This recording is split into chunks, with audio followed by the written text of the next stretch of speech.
for the Stronghold Beginners Academy, and it's a program that is aimed at making the entry into competitive Splatoon as easy as it possibly can be.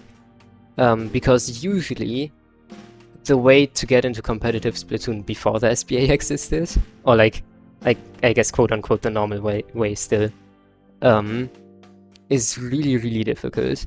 And it kind of involves a lot of, okay, I gotta find the right YouTube videos to guide me.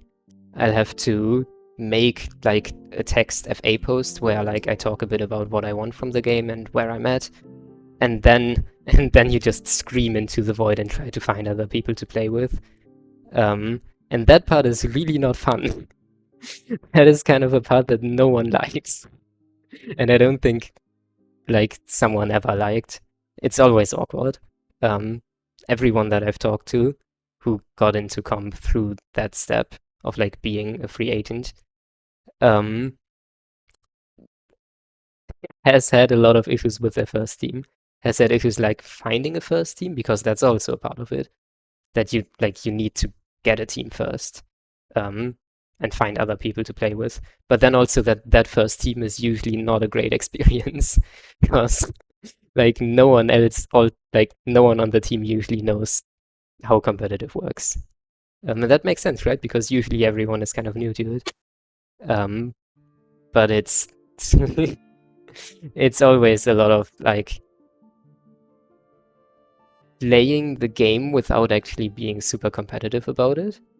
At least like I guess I can talk a bit about it, how it was for me personally.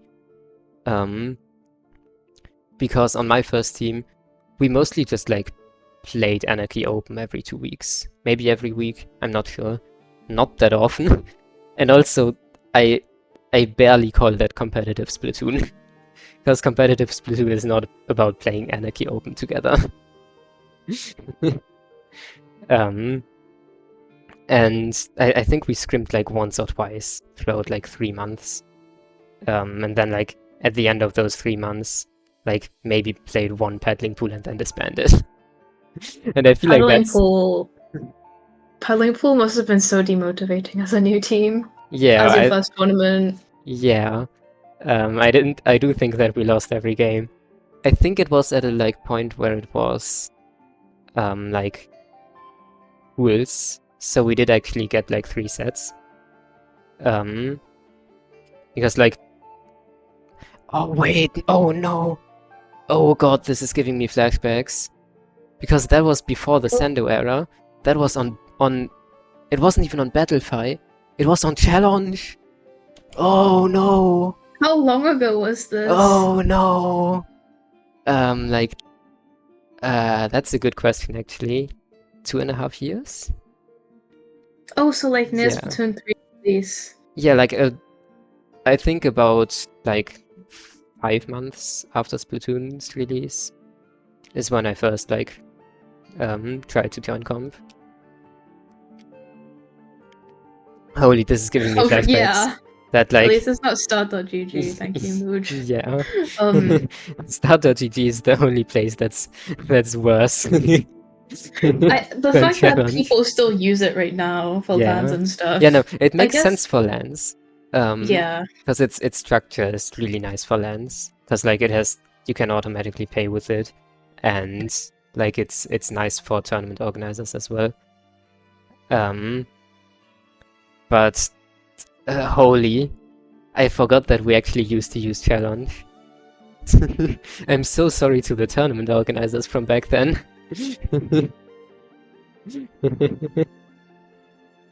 Also, I see Baldfisk discussion in chat. We will indeed get back to that. Yes. Baldfisk, there's a lot to Baldfisk to unpack. Oh yeah.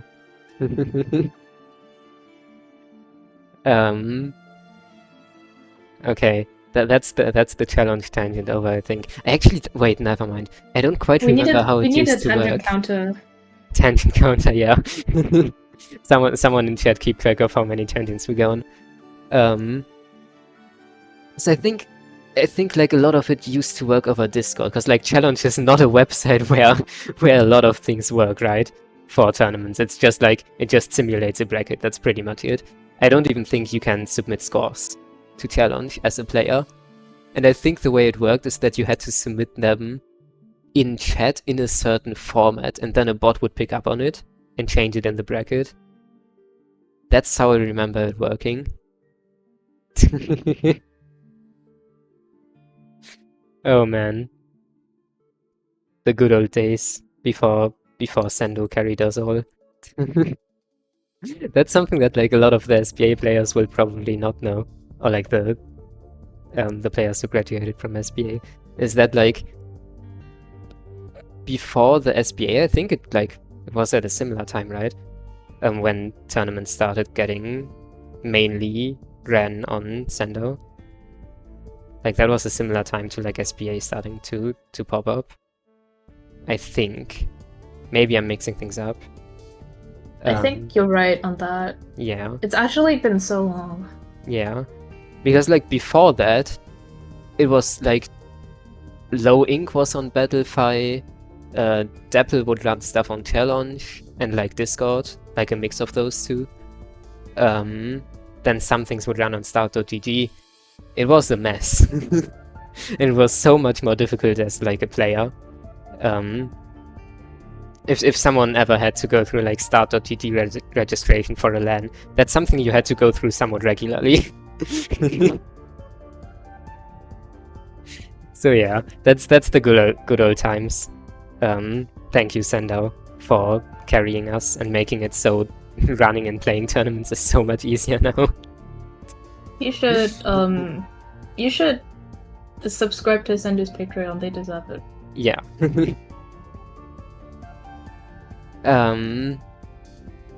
Okay. Tangent. What we were talking about is what the SPA is and what we want to do with it. I guess that was another part of the era before the SPA. Is that like playing tournaments was just so difficult because there wasn't a central place for it. So I guess in a lot of ways, a lot of things have become easier to join the scene. I'm actually curious, Damagento Move, like, did you have similar experiences when you first joined comp of like being on a team that just like effectively didn't play comp? I think for me, the classic was you'd end up on a team and like 90% of the practices would just be open. And it's just this idea of like no one really knew what was going on. Mm-hmm. Yeah. Yeah, because I think at the very beginning at least, there isn't really a sense of like what a team is, what's expected of it, what you should be doing. I remember this is back probably like 2 years ago, 3 years ago. There were like teams or quote unquote teams that had like 30 people in them. I remember. Oh yeah. Which is how I actually found my second team. Wait, because really? there's just someone going like, yeah, I'm looking for people for a tryout, and I'm like, okay. And I joined a server, and there's like 30 of us, and I'm like, so what about tryouts? And they're like, oh no, you're just on. And I'm like, but there's like 30 of us here. Something about this doesn't seem right. Every tourney we're running a completely different roster. It's very scuffed, and I think it's probably not like the most common experience, but I think everyone had it scuffed in some kind of way. Yeah, that's the one common factor. That like for everyone it's scuffed. And that's kind of the idea why we wanted to make the SPA. And I think Semino came up with the idea originally. It was originally also like envisioned to be a bit different. And to the original name. What was the original name? The Agents Team. The Agents Team! Oh no! Yeah. Oh yeah. That name makes sense for like before we came up with like Academy branding, which I guess we can talk about later as well. The team was named the Agents Team after like free agents and stuff like that. Oh yeah, going back to starting comp topic. Mm-hmm. So I feel like a war veteran hearing your tales. because my first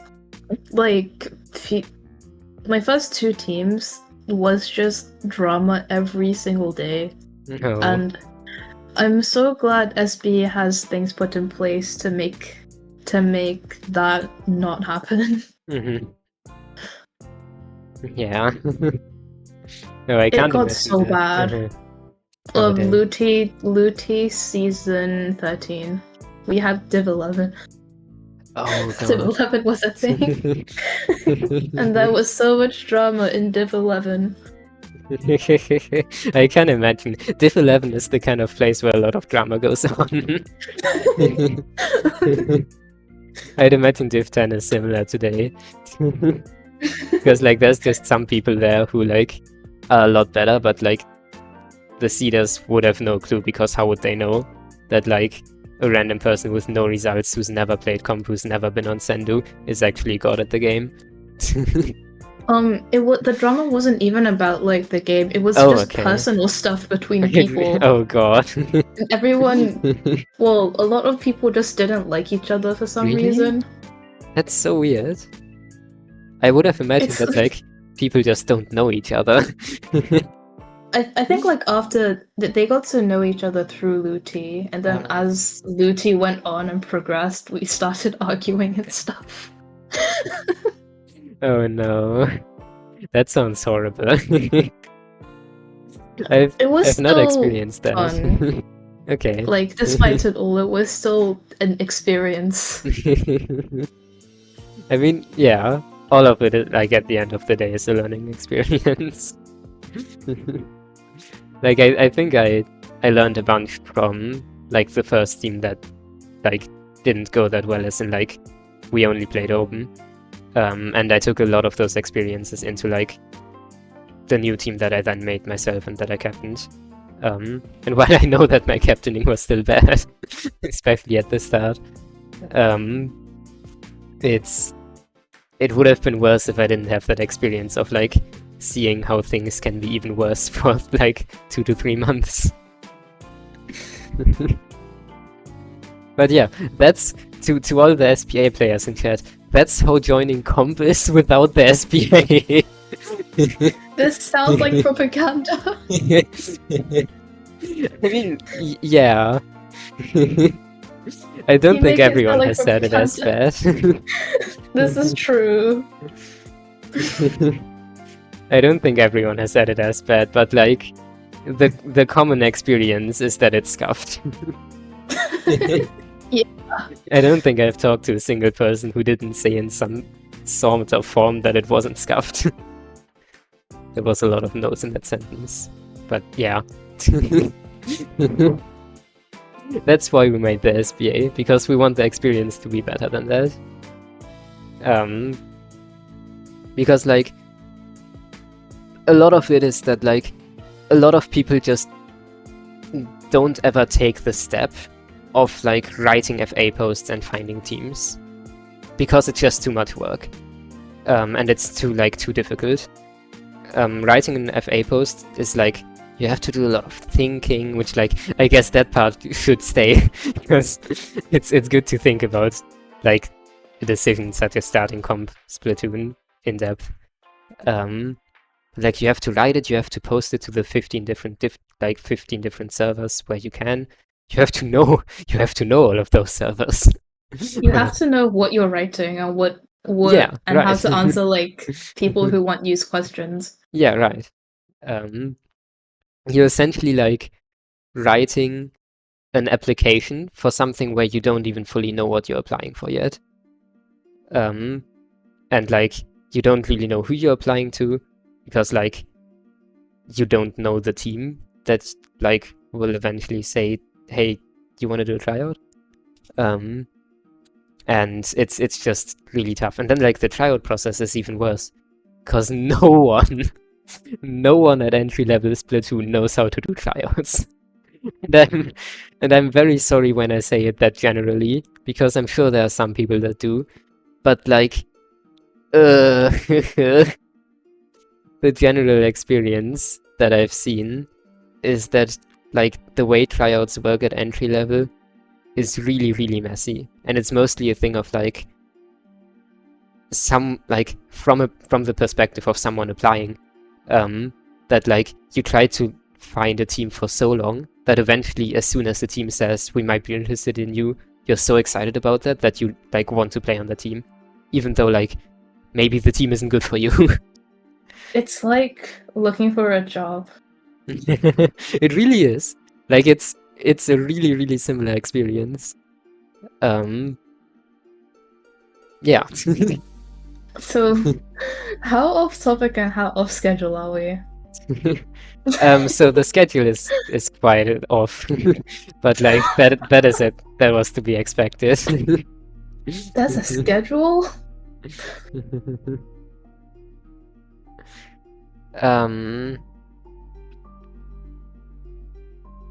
Yeah. Okay. I kind of lost my train of thought. What were we talking about?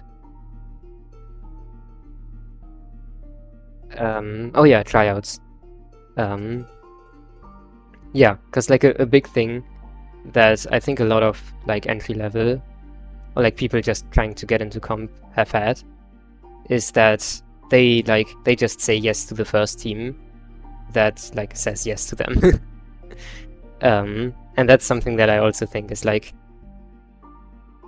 a problem in a way, because there's a lot of team situations that like might not be good for them, where like maturity between teammates doesn't match up at all, or the kind of like jokes they make like don't really resonate,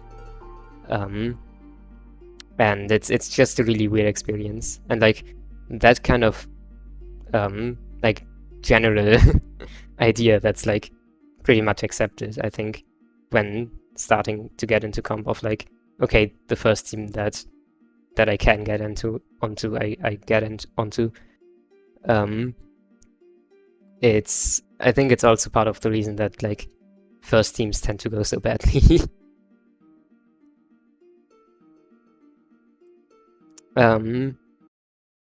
So yeah, that's what we tried to fix with the SBA, to make that a much more guided experience, to make the process easier, to make sure like you don't have to write like a job application, to have it just be like a simple like form of questions to fill out, that like maybe takes 5 to 10 minutes, and then to also make teams from that ourselves, because the like normal team finding process and team making process is just like super bad. And then the kind of thing that we also want to do is to make the experience be a fun experience, because like from our perspective, competitive Splatoon is really cool. We are all people who've played it, like who've been in here for a while now. I guess not as long as other people, because like people have been here since season 1, or like Splatoon 1, I mean. And at least I'm not in the community for that long. But like we all find it a really cool and transformative experience, and so we want to make it available to more people. And we want to guide people to like see how comp actually works, to like be a competitive team instead of being a team that just plays Anarchy Open once a week. And to get footing in the community and to like get to know a lot of different people and get a social circle, stuff like that. Okay, I think that's the main part of like, what is the SBA? Why are we doing it? We went on quite a few tangents during that, Yep. but that's just what we do best. Yes. So to I guess fully explain why we are doing this stream, it's the anniversary, or almost. It will be in 3 days, but we pretend that it is now. And we thought that it was a good opportunity to just talk about what goes on behind the scenes of the program a bit, because like a lot of work is put into it. from like the team managers and coaches who like directly help the players like get into comp, to like us as leadership making sure that the program runs smoothly. There's like a lot of effort and a lot of energy put into it, and that's something that we want to highlight, because like that kind of perspective is usually a perspective that you get very rarely, of like actually seeing what goes on behind the scenes and seeing what all the like people who do community work actually do. And we hope that like this stream can help a bit with that. You'll notice that like in some parts of it we will also relatively openly talk about some of the mistakes that we did, and some of the things that have gone wrong with the program, because I think that's really important to highlight as well. Because it's like, I guess for me at least, it's the most difficult part of leadership, is to be able to like live with the mistakes that you've made, because some of them have a very real impact on people, and to be able to see how you can grow from them and how you can make sure you like avoid them in future. But yeah. I feel like yeah, mistakes are really, really important to talk about, and even more so than like the things that went well. But we do need to have a balance of both, and we Yes. will. Yes, we'll try to highlight both. Yeah. If it becomes really negative at a point, then be aware that like almost all teams in the program have a really positive experience. We'll talk about that when we like get to player feedback.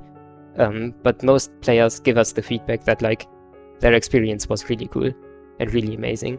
And the problems that we talk about are usually like single situations that happened, that shouldn't have happened, that we should have avoided, but that like don't necessarily reflect like, how it would go for every team. Okay. Lots of yapping. We'll see how long the stream goes, because it might go on for really long. Because we are already a bit behind what I originally wrote down in terms of when we talk about what. We'll see. If it gets too long, then we do a day 2 or whatever. And if people are interested. The SVA stream is eternal. It starts from now and goes until forever. It never stops.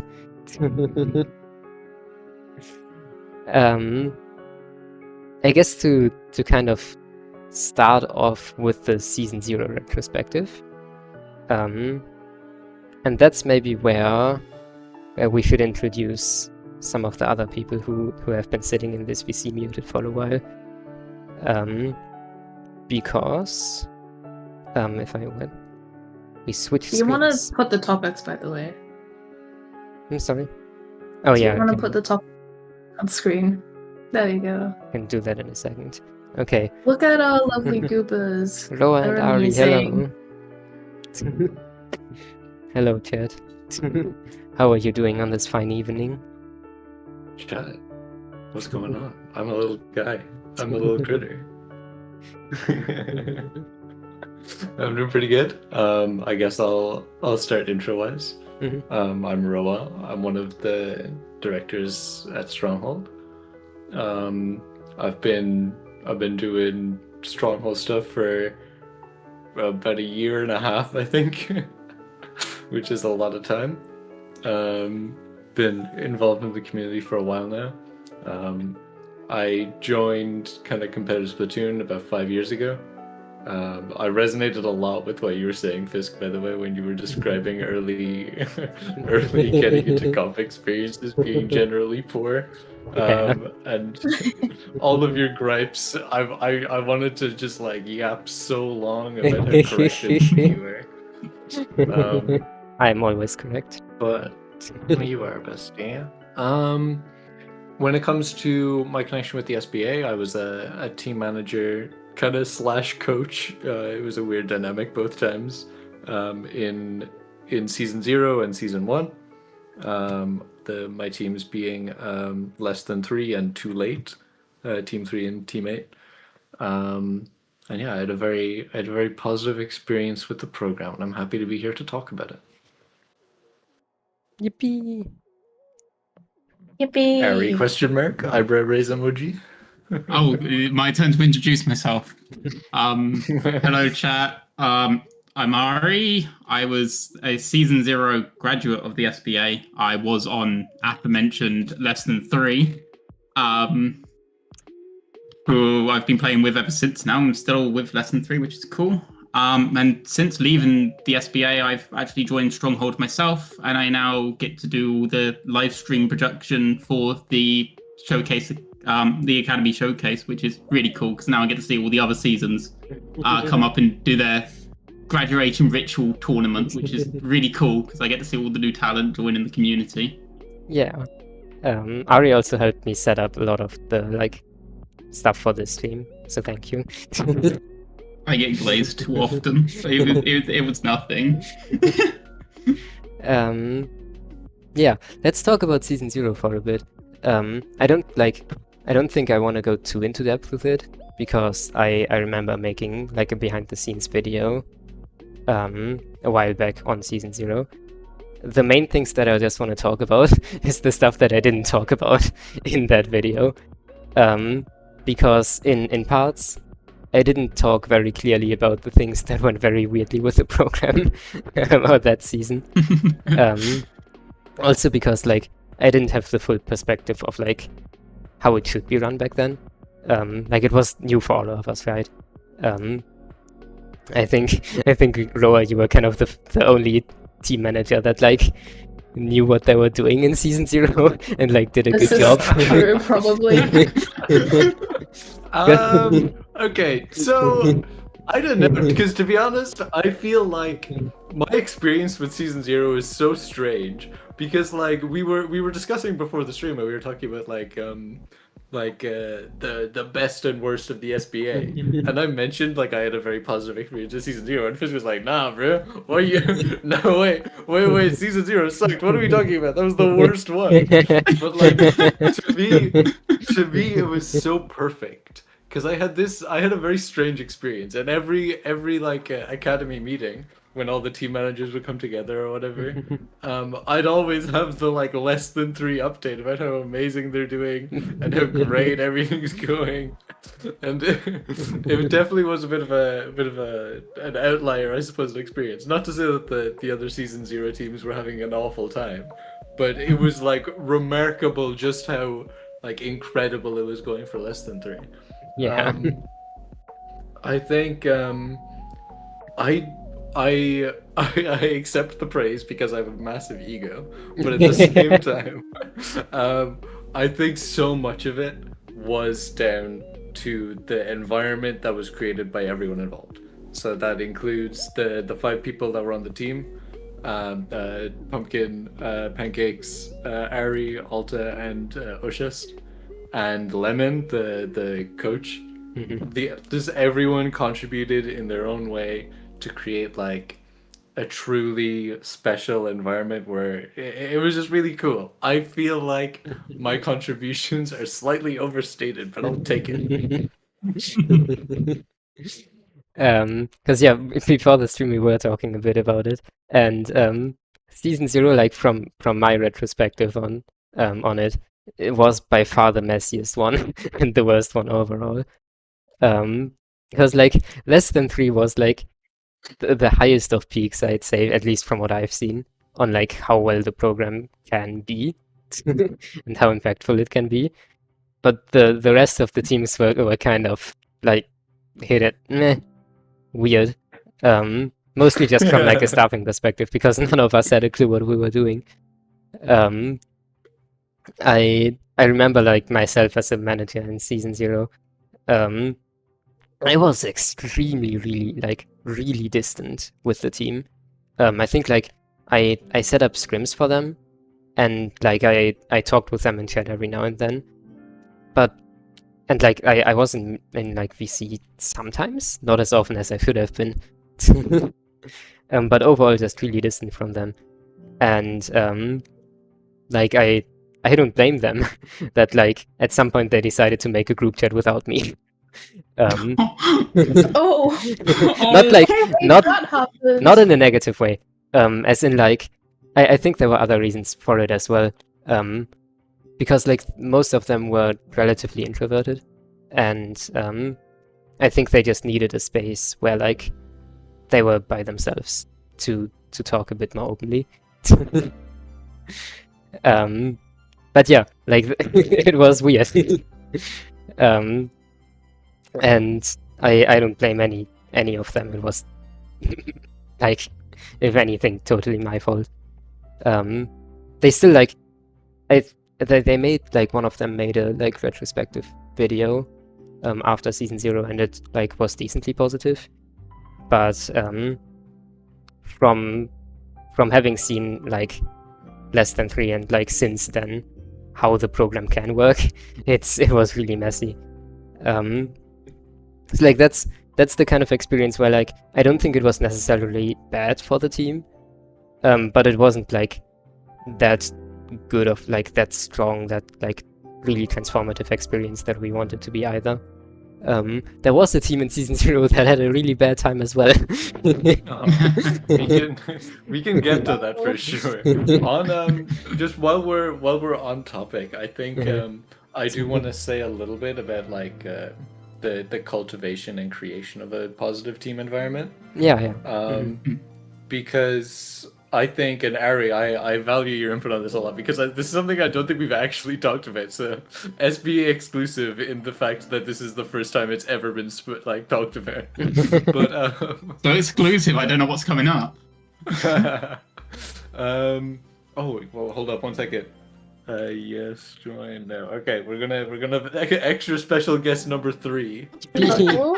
Good meowing. Okay, hi. Okay, so just joining us now is another person from Less Than 3, and another person who is now a part of Stronghold. Oh, is that beloved? I mean, we're all beloved, but yeah. We're all beloved. Yeah. So, hello, Alta. If you'd like to do a little intro, feel free to, because me and Ari have. Yes, I saw. I was watching the stream. Hello, I'm Alta. My experience, I guess the relevant information is basically exactly the same as Ari. I started comp through the SBA. I'm a part of Less Than 3, and I now work on stream technician things for Stronghold. My right hand up, so it's Stronghold. You joined at a perfect time, because I was just about to direct a question to Ari about like the Less Than 3 team experience, and now you can chip in too. I think what helped a lot early on with like building a positive team environment in Less Than 3 was there was a project in Stronghold that required a lot of video footage, and we had to collect that footage in PBs. And I'm pretty sure our first scheduled meeting. This. Yes. Yeah. Our first scheduled meeting, I hijacked it because I was big on the video. Like I still am. I'm still working on like big video projects. But we were working on it was a Rainmaker video. It was like and we needed to like have dummy footage of like people like moving around the map and going to certain locations or whatever, to demonstrate different like facets of the mode. And I hijacked the Less Than 3 team meeting for that, because it would be me, the 5 people on the team, Lemon, and then like 2 other people, and that would be 8 people, and then we could have like a full lobby. Didn't someone random join as well and end up on spec the whole time? Yeah, I think so. I think my power went out for a bit as well. The tragedy. Yeah. Someone did join from friends list, and then was like, I want to know what they were thinking, because they were just seeing these people like go to random points on the map, like stand still, and then like someone would count down 3, 2, 1, and then they would start playing the game normally. Like it was very odd, but anyway. But I think that like that gave us an excuse to like have a thing that we were doing, that we were working together on, and we all had to be collaborative and listen to each other and try and like coordinate. And it was in a way like a really good like icebreaker group activity. Yeah. Because I think without it, like, what happens? Like, you hop on and then you hop into the game, and then the game is a very overwhelming thing. And you're like focusing so much on the game, and you want to like be making a good impression, and it's a lot of things to jump in straight away to doing like open or whatever. I think having something more chill, like kind of a group activity icebreaker thing, really helps like set us at a really good foundation. And I want to know what Ari and Alta have to say about it. I can see that. Yeah, I think we had multiple moments in the team like this. Not so much with the like helping out with the Stronghold creation. This was very much a one-off. But like we had multiple instances of we would hop into the VC chat, like the entire team, including Lemon, Roa, and like we would do like some party games, or we would go into a PB and mess about, or stuff like that. It would definitely felt more like, especially towards the start as well, which I think was really important with like getting a good connection with each other and becoming really good friends. It very much felt like friends hanging out rather than new comp team that now needs to play competitive Splatoon. It was more like, yo, let's just chill out like friends, and the comp Splatoon can come in like week 2, 3, once we've all got to know each other. That makes a lot of sense. Yeah. For sure. Because like that's ultimately like more important to us than actual comp Splatoon. Like at least I care a lot more about like people actually building friendships in the program and like finding their community and having fun than like actually playing competitive Splatoon. Like if a team ends up just like playing Salmon Run all season, like I couldn't care less if they're having fun. I actually do have a bit to say on the teams I managed. Yeah. And I do like firstly, are we done with the less than 3 stuff? I don't know if Alta had anything to add. I guess the thing is, if we question. The thing is, I think if we go, no, you're good, don't worry. I think if we go a little too far ahead with less than 3 stuff, we end up like we're time skipping, right? Yeah. I see. I think if we want to talk about like early season 0 experiences, and we can like wrap up season 0, and then like we can continue to go through kind of later experiences. I think that makes more sense to me. We're like the long-term experiment that we check back on periodically. I will say I do give Fisk updates on you guys very regularly. like anytime like anything major happens with the team, I'll DM them and be like, oh my god, less than 3 to this cool thing. Look, they're succeeding. Look, your program is so cool. Fisk, you're so cool. They disbanded for the 57th time. Wait, what? Is this a less than 3 joke? This is a less than 3 joke, don't worry. I see. I'm sorry. We're disbanding on wibbly wobbly terms, which is an in-joke so far, and I think even half the members don't know it anymore. I think it started with like just an offhand comment Lemon made. Anyway, that's besides the point. That does make sense that comes from Lemon. I'm getting a lime that fend off from Lemon.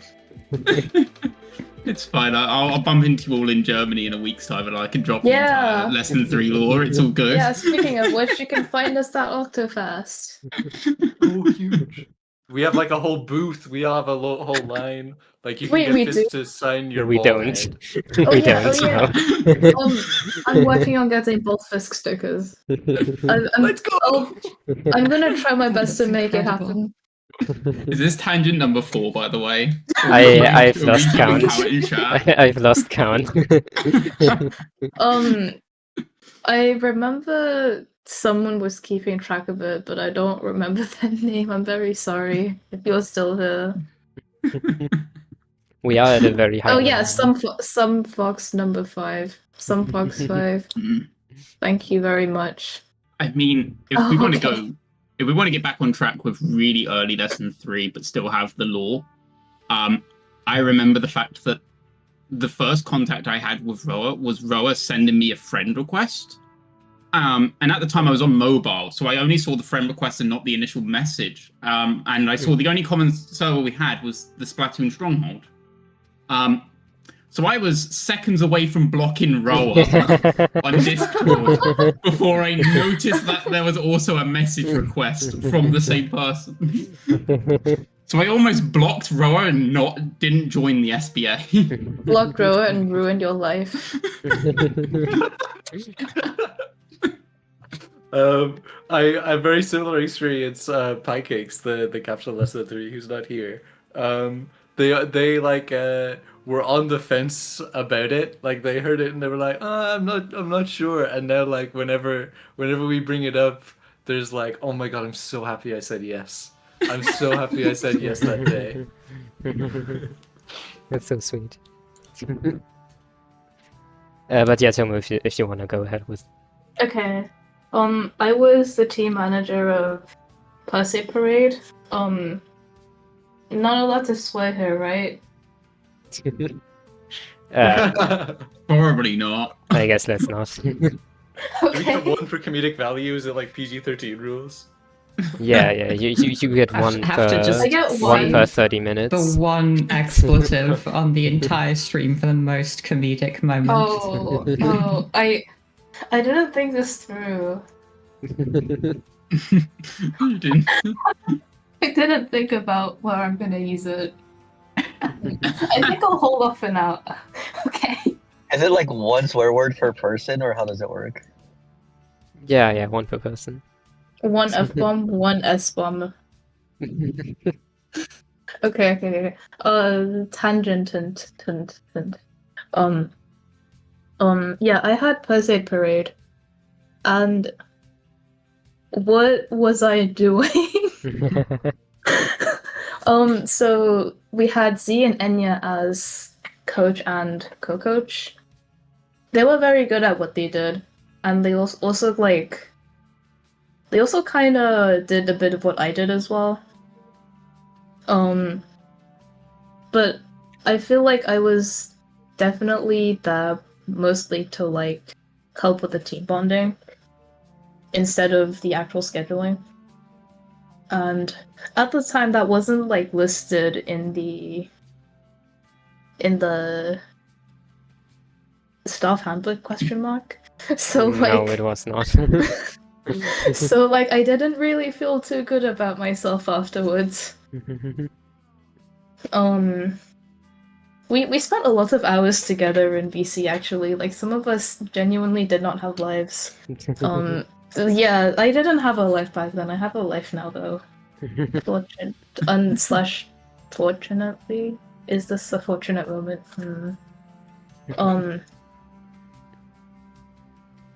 Thinking. Yeah, I remember that the I don't quite remember what was in the original staff book, or like the handbook for staff. I know that it wasn't very helpful. And I remember it being like very, very rigid in like when things are supposed to happen. Of like, okay, you do a coaching session in week 2 as the second thing you do in week 2, when like no one fucking cares. Oh my god. Oh, that's my Oh, That's I my remember one. this. That's your yeah. that's your one. No, I gotta hold It's back like- for the rest of the stream.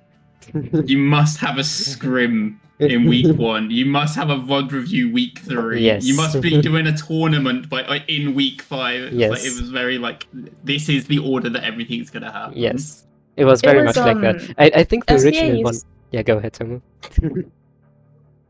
Oh, SVA used to be like 5 weeks. But I remember season 0 like dragged on for so very, very long.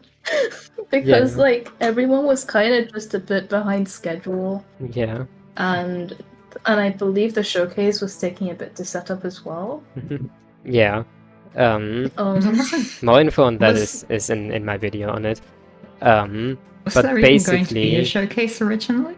Yeah, Oh no, yeah, basically that wasn't. at the start, no. Very important law info. At the start, we wanted it, or like we thought about it being a 3-week program, And then we kind of discussed it a bit and said, yeah, okay, no, maybe 4 weeks is better. And then we ran the first program, like season 0, and it ended up being like 8 weeks. Partly also It because was like 2 months.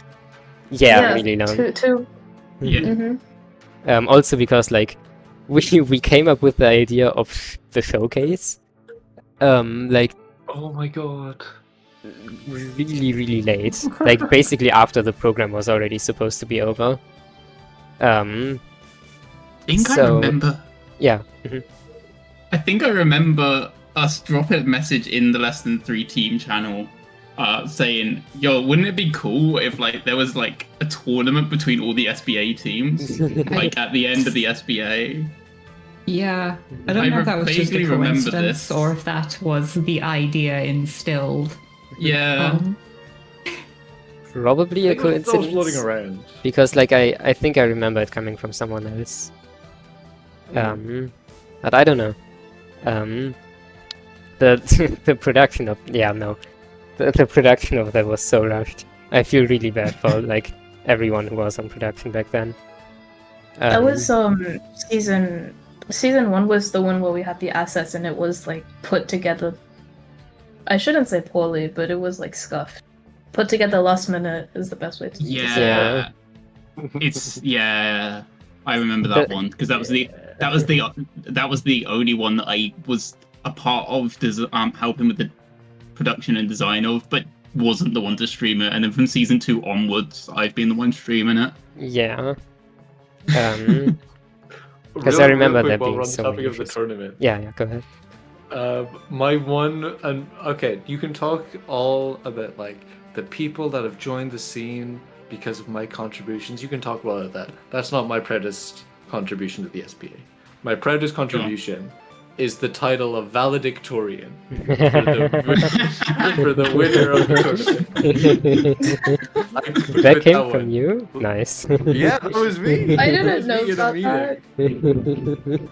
I In a hope meeting, I you- remember saying it, and everyone was like, "Holy fuck, get this guy promoted!" And that's your F-bomb. I That's hope your you. swear. Oh no! You just wasted it. I dropped my nuke normally. I hope you're aware that I'm honoring your naming win by referring it to as winner in the background of everything. Like the text, the images, the scene. It's all just the winner scene. Valedictorian is Thanks. too long Yeah. and too hard to spell. Yeah, no, I wouldn't type it out as well if I had to Hold on, I got something. design something. Boldictorian, like the boldest of them all. This The is the boldest- boldictorian of Bald SBA Victorian, stuff. yeah, no, for sure.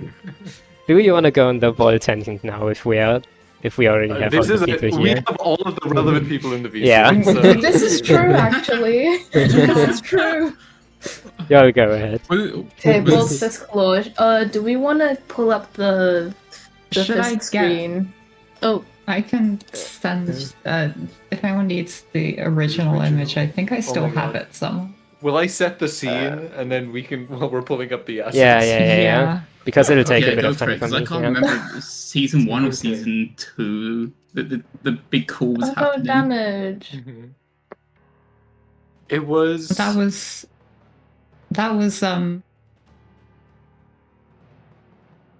no, that was the season 1 like Mhm. sort of I'm pretty sure it was. introductory thing. Gotcha. Yeah, Parasite says season 1. Okay. But okay, so imagine you are Fisk, and you have just launched season 1 of the Academy, and you're like, damn, season 0 was a little messy. We've implemented changes. It's going to be better. This is a stronger thing. We've implemented good things that'll help the people out. And then you open Discord, and you are on the receiving end of 20 pings. And you open the chat to everyone in the server in one VC, and all of the messages in general are pinging you and calling you ball.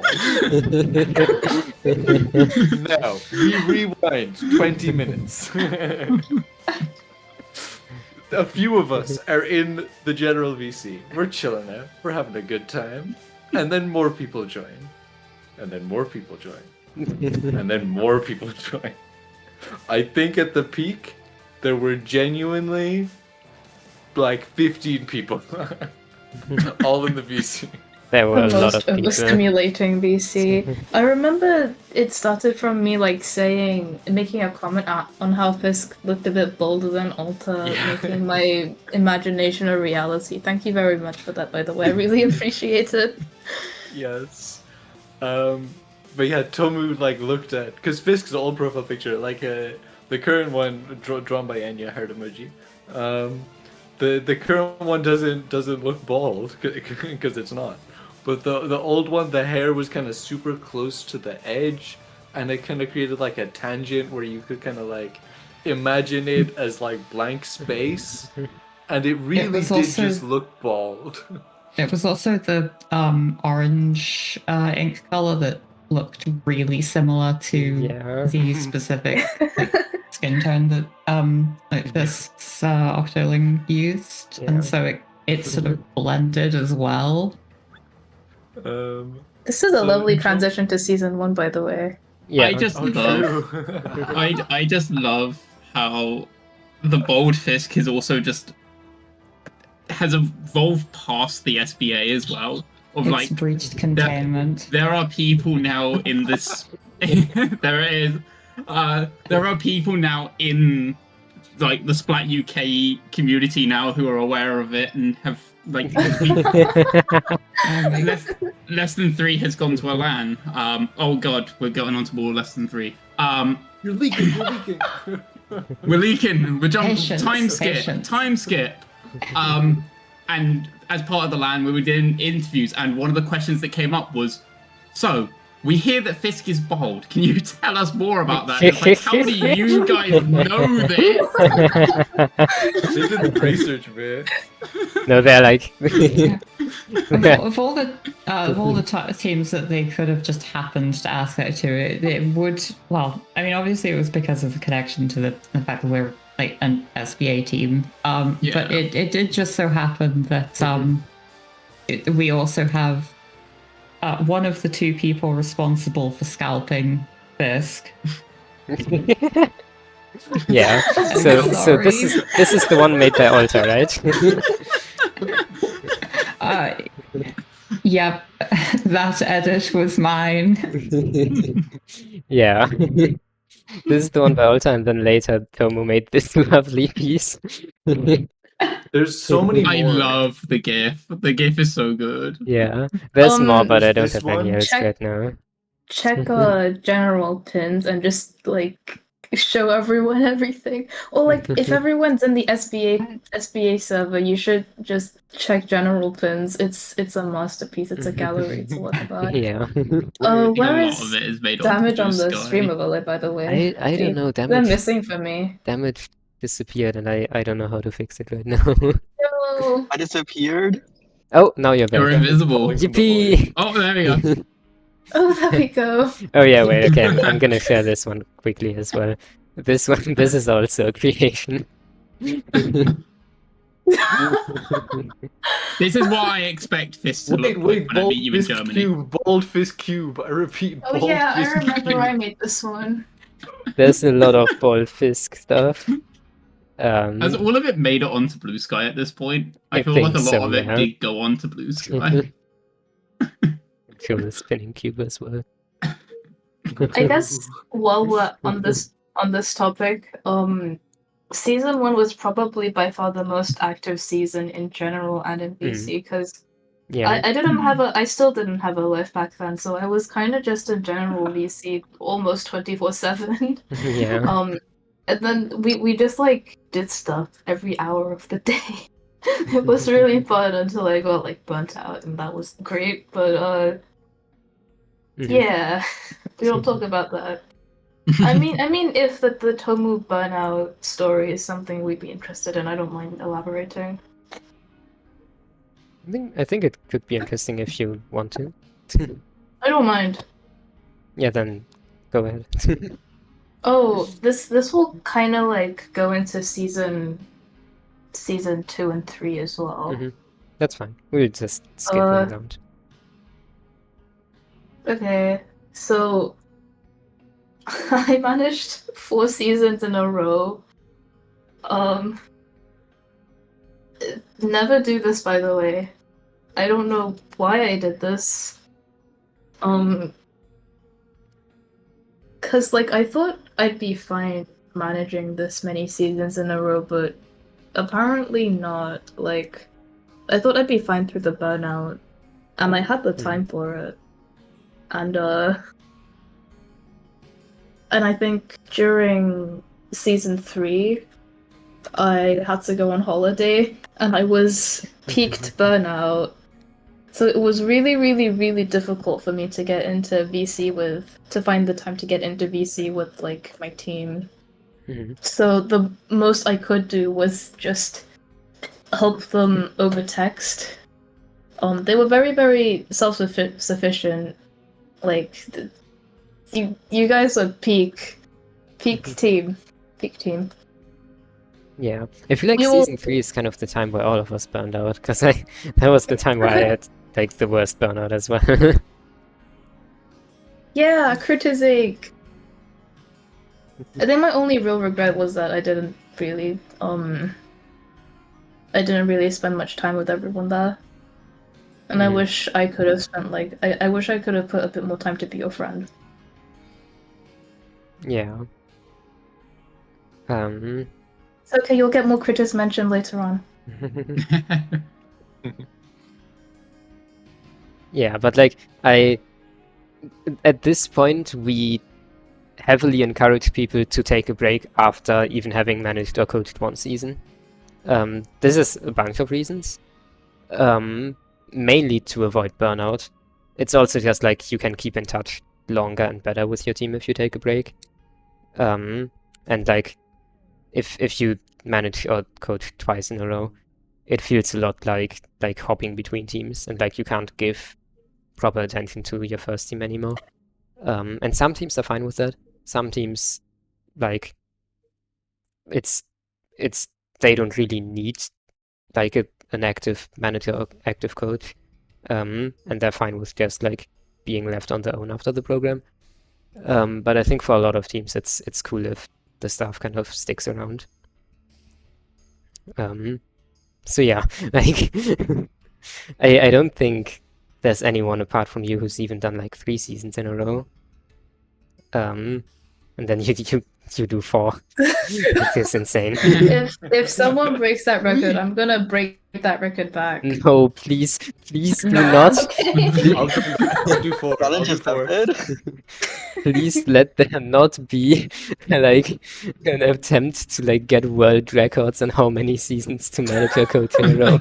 That's a very bad idea for everyone involved. Okay. Oh, but, pleading emoji, but.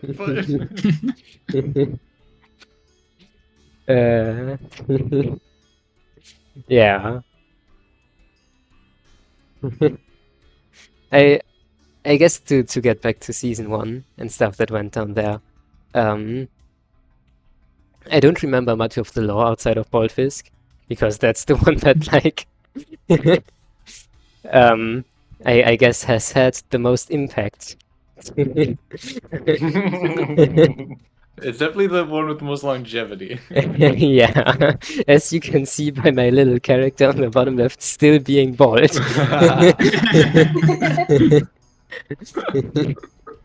This one I genuinely think will never die. I think we'll remember the tale of Bald Fisk for as long as we're in this Splatoon community. Yeah. Was it? And yeah, the other thing that I remember was the Wet Rat democracy. Yes. Though I remember it being the Wet Yes. Rat dictatorship, no? Was it a democracy or a dictatorship? I don't think it had a name. I just remember Parasite storming into General and started to post rats whenever they wanted to.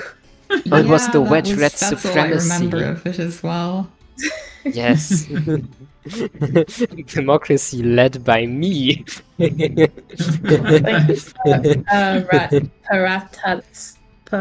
Paratasite. Para construction site. Yeah, there we go. This construction site. Yeah, you. Yeah. Yeah. Season 1 was by far the like most social one, I think. Was it also the biggest? It was by far the biggest, yes. I can wait, let me see if I can bring up the sizes The of the stats. Bring different up the seasons. stats. Do we Like, want all I remember in the staff server after that season is like, we're never doing a season We are that never, big again. yeah. That was the main takeaway from that season, is that was way too much. Oh yeah, I'm gonna see if I have that image of that really big VC. Speaking of which, we used to all like get in the same VC to make our teams. And Yeah. Oh my god. it Oh my survived the 4-hour god. Stronghold meeting. Wait, okay, first of all, we gotta bring up the t-shirt. We have to bring up Oh, the okay, t-shirt. send me the t-shirt. I don't have that Yeah. ready. Yeah, I'll find the t-shirt, hold up. But while on the topic of this, as someone who was around season 0, oh my god. It was terrible. So like, for a bit of explanation, what we did in season 0 is like we were a small staff team, right? We were like 6 people, 7 people. So what we did is like we all hopped in a VC and we just talked about what like drafting the teams, and like we just drafted the teams in that VC. Took like 2 hours, 3 hours, I don't know. And like that works when the staff team is like 6 people. Now, however, consider what happens when instead of 6 people, you have 32. I'm still working on finding that image, but once I find it, it will be cinema. Yeah, I do remember. No, go on. I found another thing. Hold on. Oh my god, thing 3. Huge tangent. Sorry, you may continue. I can bring up the shirt. Because what happened in season 4 then? In season 1 is that we had the same structure, but like because the program got so much attention after season 0, we had like 32 staff, and then we just had like almost all 32 staff in VC at the same time, talking about like making teams and drafting teams. And that was the worst experience that like ever happened, ever. Imagine the headaches. I'm getting a headache Yeah. thinking about it. It was like the most Free overload. horrible meeting that like I've ever been a part of, or like I mean I led it. But it must have been so like even more horrible for staff, because what essentially happened is that like we went through, like every staff had made a suggestion for the team, and we went through them chronologically to like look if everything is okay and if like we have to resolve any overlaps. So like we went through 16 different teams, all behind each other. So like what happened is that most people were just not needed for 90% of the time, but they didn't know when they were needed, so they had to be there in VC still. Oh god, that's I'm nightmare. sorry for our loss. So yeah, that created this wonderful image. I survived the 4-hour Splatoon Stronghold meeting. I'm t-shirt. still working on that, on finding that VC image. Yeah. I remember I this being have to find posted. it. I remember this being posted with updates into the team chat as well, because obviously Roa stayed Yeah. with us after the SBA. So I just remember the like, I survived the 2 hour. Nope, now it's 3 hour. Nope, now it's 3.5 hour. Like every time it I wasn't just, found- you know, editing the original, there's a new scribble and new bit of text like pasted on top. Yeah. I found the screenshot for a different meeting. I don't think it was the one. This might be like pre-teams meeting. It was still very big though. Yeah. Oh. Yeah, You know what this is Shit, that's for? me. I'm speaking. I That- know I used my S-bomb. That may have that may have been That like says- that one, but like before everyone It's joined. not that one. Huh. At least it looks like it, because like there's a bunch of people there too. Like I don't think I've interacted much outside of season outside of season 1. Can I like zoom? Wow. Maybe it was the Whoa. feedback meeting? I don't know. Oh yeah, it might have been the feedback meeting. That could be true because like the That means one I've with scrolled like past everyone it was then. like so big that like you had to scroll to see everyone in VC. It was Yeah. an experience. Why am I found it! Oh, let's Oh go. my god, yes. That's my goat. Tell me my goat. Holy. Oh my That- Oh god. my I'm not- gosh. I'm not even sure if that's everyone. Like it's like 5, 10, Oh, 15, no. 20. Yeah, okay. I think that's getting to the fullest. Yeah. Yeah. Yeah. So does anyone have like Dark Souls music on a soundboard or something? Oh, that one has the Really? old Fisk image in it as well. So Yeah, you can see yeah, it. It does. That's That's the my original. old profile picture. Oh yeah. So, Chad, can we all call Fisk bald right now? Because look at that. Can we get a That's zoom not in? okay. Can we That's get not a zoom in? that's not bald. You can very clearly see the hair. Okay, but when it's even smaller and at the bottom of a YouTube video, because we were watching Yeah. your season 0 and like retrospective Recap, yeah. video at the time. When it's about 5 That's pixels, Yeah. it does look bold. And I think the YouTube one was also one that was like slightly less zoomed in. Yeah. So yeah, I understand where it came from.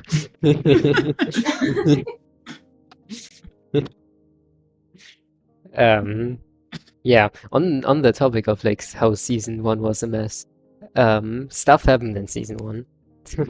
Like it being so big was really cool. Actually, let me bring up the stats. Need the stats. Stats, yes. You can see like 73 people were accepted in season 2. Which is a lot. It was 16 teams overall. The largest we've had after that was 12 in season 2, and then ever since we've like roughly been at 8. 16 is impossible to manage. 16 teams is so many. We know 16's the limit. I think the limit is 12 at this point, but we can talk about that later. Like the effect that like it had of there being so many staff teams is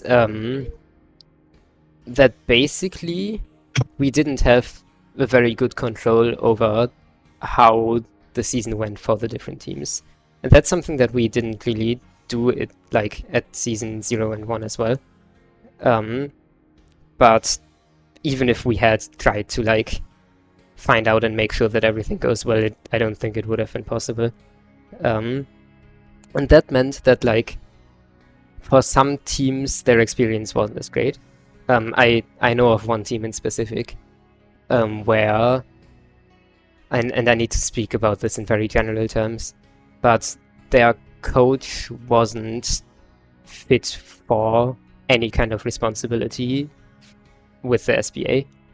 And they basically made their team be like intimidated by the game in some ways, like scared by it, and of like less fun to just interact with each other.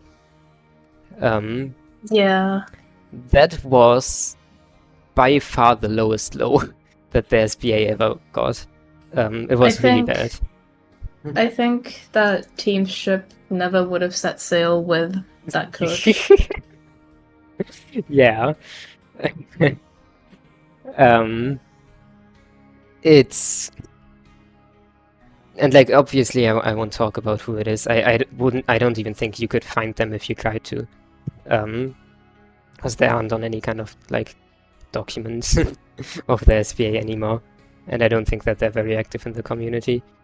But like that happened, and like me not preventing that, or like the leadership team that we had back then not preventing that, was genuinely like the biggest mistake that we've ever made and that we've ever had to deal with. Because it's difficult for me right now to talk about like how exactly things happened and how it must have felt for the team, because like it's a public stream. I can't go that into depth, and like it's in some ways it's none of the public's business. But I want to admit that like that team had a really rough time because of that code. And I distinctly remember the time when like it came up and we noticed that like things happened. It was because of like a message that we, like a few questions that we basically just asked every staff to fill out and answer, just relating to how the teams went. And that's how we found out about that situation. And I remember that time and how it went very well. Also, I should change the music 1 second. I might need to head out for a few minutes. Okay, that's fine. I'll be back though. Okay.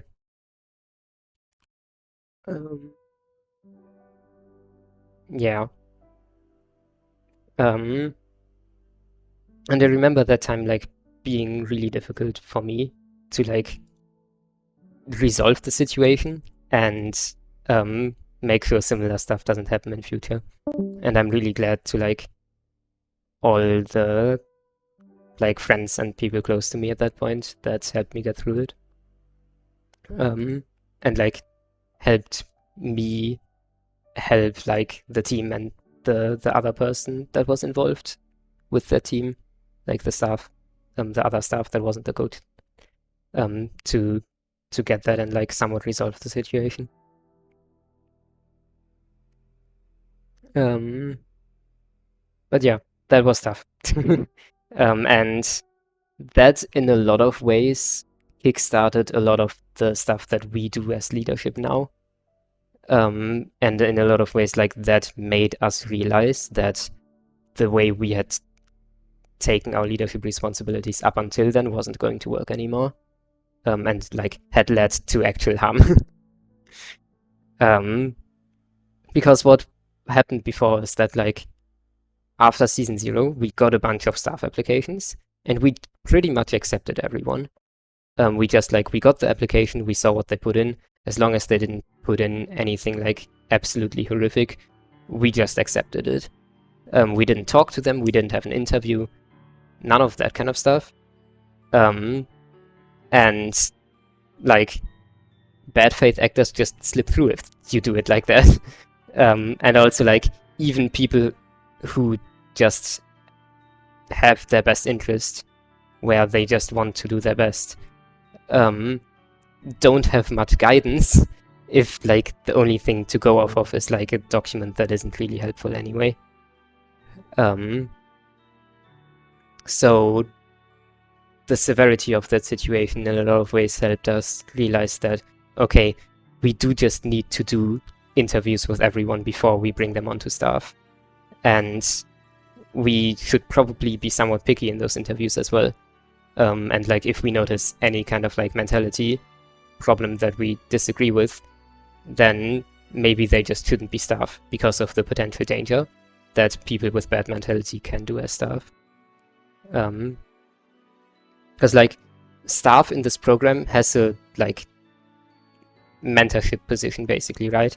Like the players look up to them, because the staff is the people who teach them about how comp works and how to play the game and like how to get better at the game if it's a code. So for that staff to be someone who has issues with mentality or like similar stuff, can do a lot of damage, I mean. So yeah, that's one thing that we started doing after like that happening, after like season 1, is like doing interviews with everyone. The other thing is that we also took like communication with our staff a bit more seriously. So what we do now is that we make sure to talk with any staff that is active in a season, like at least once throughout the season. That's like, we call that checkup meetings. It's basically just like throughout the season scheduling just like a 30-minute call with like every staff individually to talk about like how the team's been going, if there's been any issues, if they need help with anything. Because like to me it's just really important to keep up active communication with staff. Because if you don't do that, then stuff like Season 1 happens. But yeah, that's the very long and somewhat depressing tangent on bad stuff that happened in Season 1. I guess to reiterate, like, Season 1 was a really cool experience for almost all teams. I don't think okay, Roa and I were like team managers / coaches in Season 1. So I guess we can talk about our team a bit. But like for most teams, it was just like cool. It was like helpful, and something that brought them together and something that got them into comp. And like in a lot of ways, it being so large helped bring up like a sense of community between the teams that has in some ways been difficult to replicate afterwards, in like the future seasons that have been a bit smaller since then. But like the size was something else, man.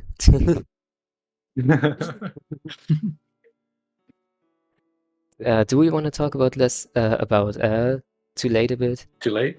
Yeah, I'm dead too. I think it's an interesting case study in kind of okay. I know all the people on Too Late, and they're I'm still in like semi-regular contact with them. They also regularly ask me for advice, which I'm like super grateful for, and I really like I appreciate that a lot. I think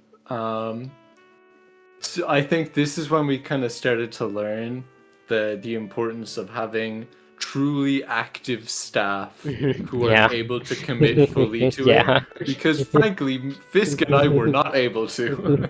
Yeah, I remember at the start of Season 1, we kind of thought, okay, so what will happen is that like starting like in like the second half of the season, like I'll have exams, but that's fine because like Roa will be less active in the first half of the season because of an internship, but that internship will be over in the second half of the season. So about that. That internship is technically still going, by the way. Like I'm still at that company. Who I was supposed to only be interning at for 2 weeks. I'm still there. It's been like really cool. It's been like 9 months. No, it's coming up on. It's been 10. It's coming up on a year. Really? Of me being there. Yeah. Crazy. Yeah. So that's odd. That is odd. Yeah. But with like we kind of like came to the conclusion like, okay, like I won't be around as much in the first bit, and then you won't be around as much in the late bit. It'll be fine. We can work it out. And then it kind of just like got fumbled. I didn't have the time to commit that I once did because I was like essentially in full-time employment. And you were like busy with exams constantly, and it was like, I think a couple of rules were instituted after that in like direct response to us. And it was like, you actually have to be able to like commit time to it, and also like the people involved, like we don't like giving leadership, like team manager and coach, like being on a team to coach and team manage them. Just purely because like that in and of itself is a lot of time commitment, like and inevitably one of those two things is going to suffer. Like you're either like going to undercommit to being a director or a head staff for Stronghold or whatever, or you're going to like undercommit to your team. That was something that like some of the other teams had that season as well, just because like so many people from across the organization wanted to be a team manager that season, and we just like Mhm. pretty much allowed it for everyone. There were a lot of people who like had a lot of other commitments, and then like either couldn't fully commit those other commitments or couldn't fully commit enough time to the SBA. I'm curious, actually, what's this like standpoint on that now? Is it like fully? Is it a hard rule or is it a soft rule? It's soft in that like if people can convince me that they have enough time, then it's fine. Gotcha. Has anyone been able to convince you yet? I don't remember. Okay. Basically, I'm gonna convince you. I want to coach you. I was about to say the same thing. It's like, I can definitely do it between this and the showcase. Like, trust me. Just trust me. Harry, I think you'd make a great team manager. Heart emoji. I think I'd do a really bad job, actually. Heart emoji. Yeah. Yeah, because like a lot of those unavailabilities added up. I remember actually at one point being like in a too late team meeting, too late being like the team that Chloe and I managed and coached, and just like preparing for an exam, like writing like a I do remember paper this. for preparation. I remember because like I was there and Fisk was muted and like I think you may have said it at the beginning, but I don't think I heard you. So at like a certain point, I was like, Fisk, are you good by the way? And you're like, yeah, I'm just writing a paper or I'm writing for an exam. And I was like, oh, okay. Yeah. But yeah, I think with less than 3, it was like this novel new thing. Like, oh, we're starting this entire program and we're like, I had so much time and I wasn't employed and my college course was taking like none of my time at that point. So like I had so much time to commit and it was just like it was the perfect storm of everything working well. And then too late, it felt very much so like we were like, oh, it'll be just as fine. Like we don't have to worry about all of the things that will necessitate it being not fine. It'll all be fine. Yeah.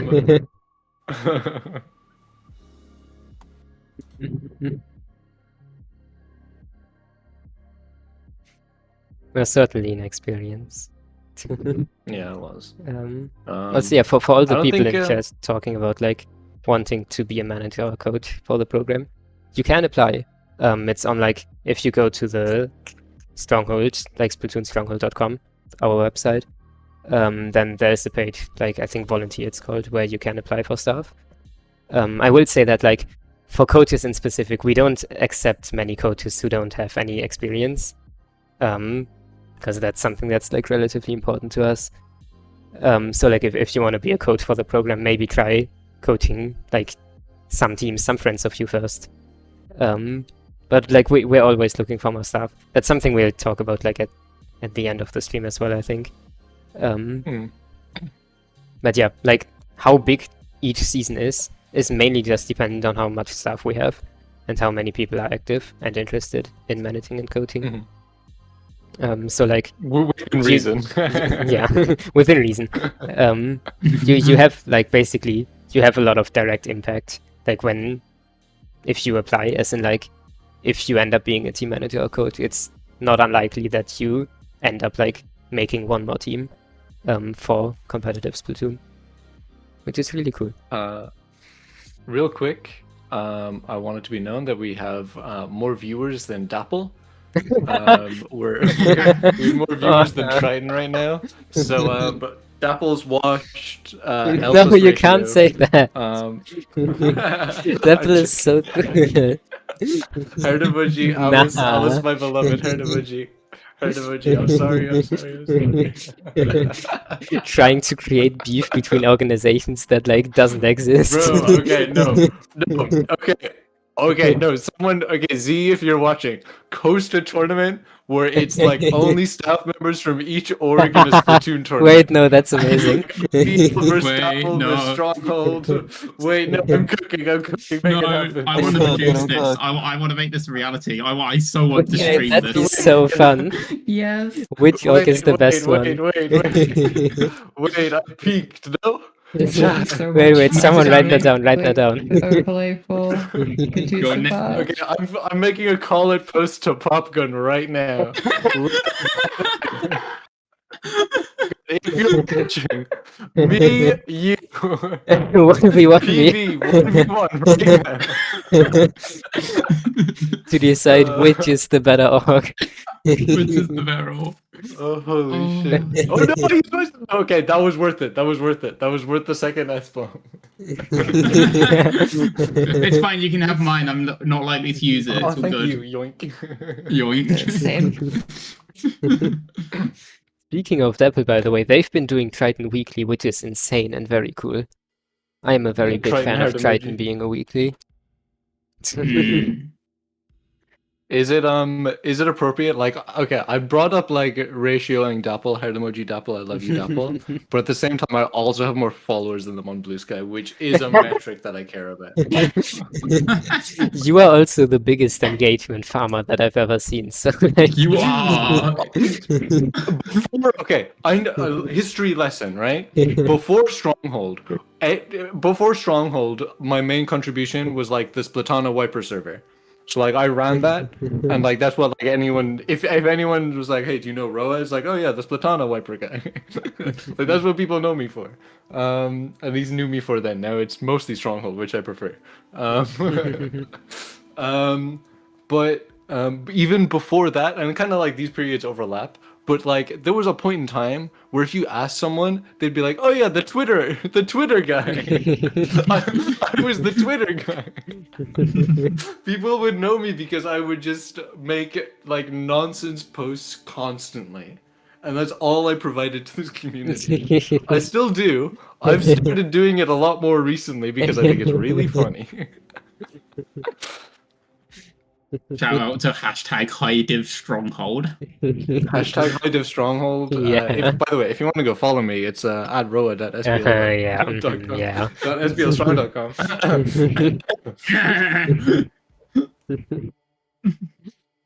Oh god. Okay, I forgot where we were at before this tangent. Oops. We were talking about staff and coaches. I think that's what it was. Okay. Oh, yes. So yeah, that was because that was another tangent as well. So before that one, Oh wait, you were talking about Too Late, I think. Oh yeah, too Okay. late. That naturally Yeah. ran its course. yeah. Oh yeah, that was it. It was the Rose short-term Oh, yeah. internship. The 2-week internship, yes. I don't think we have too much else to say. I'd love to have some on some like players from the season, but it unfortunately didn't work out. Okay. Is there anything else to talk about for season 1? We talked about Bald Fisk, we talked The about showcase was a mess. oh, the showcase, yeah. The showcase was a Yeah. mess. You want to talk about that? Yeah, so I came on as Stronghold as probably one of those hires of, yo, I know this person, they're a cool person, we don't need to interview them or screen them or anything. Not that I'm a bad faith actor, but I did not have the knowledge to be running a one-man team, as I ended up doing. So the whole production period of that was a mess because it was half run by me, half run by Chris. And neither of us really knew what we were doing, which then led into I think it was something like a 14 to 17 hour all-nighter the night before the Academy showcase, where I was trying to get all of the OBS scenes together because OBS kept breaking, and send it off to Yoshido, who was then going to do the stream, and not having enough time to teach Yoshido how to actually use the OBS collection that I've used. So when the SBA rolled around, when the showcase rolled around, it was a mess. Yeah. I think that was because I had a looty set the next day, so I couldn't even be there for the stream either to help set it up before the stream because I had to warm up for the looty set. Yeah.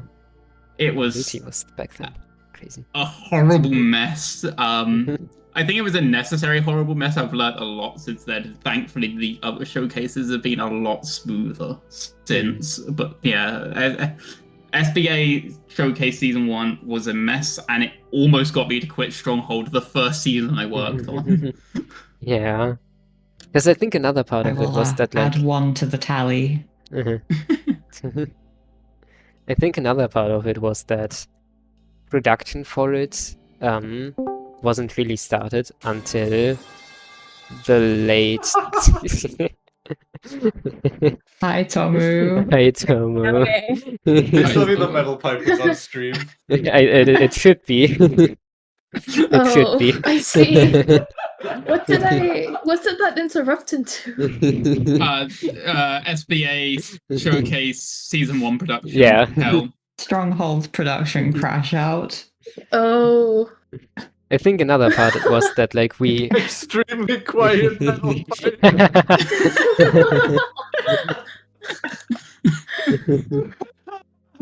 Yeah. I do have a few things to say on production. Yeah, go ahead. Oh, and I need to know what has been said already, Okay. though. What were you saying, Fisk? I think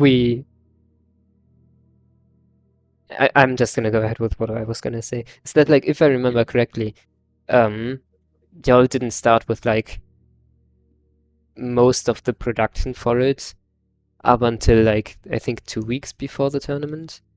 Is that right? Mhm. Yeah, there was some weird, like, Yeah. miscommunication there, I think.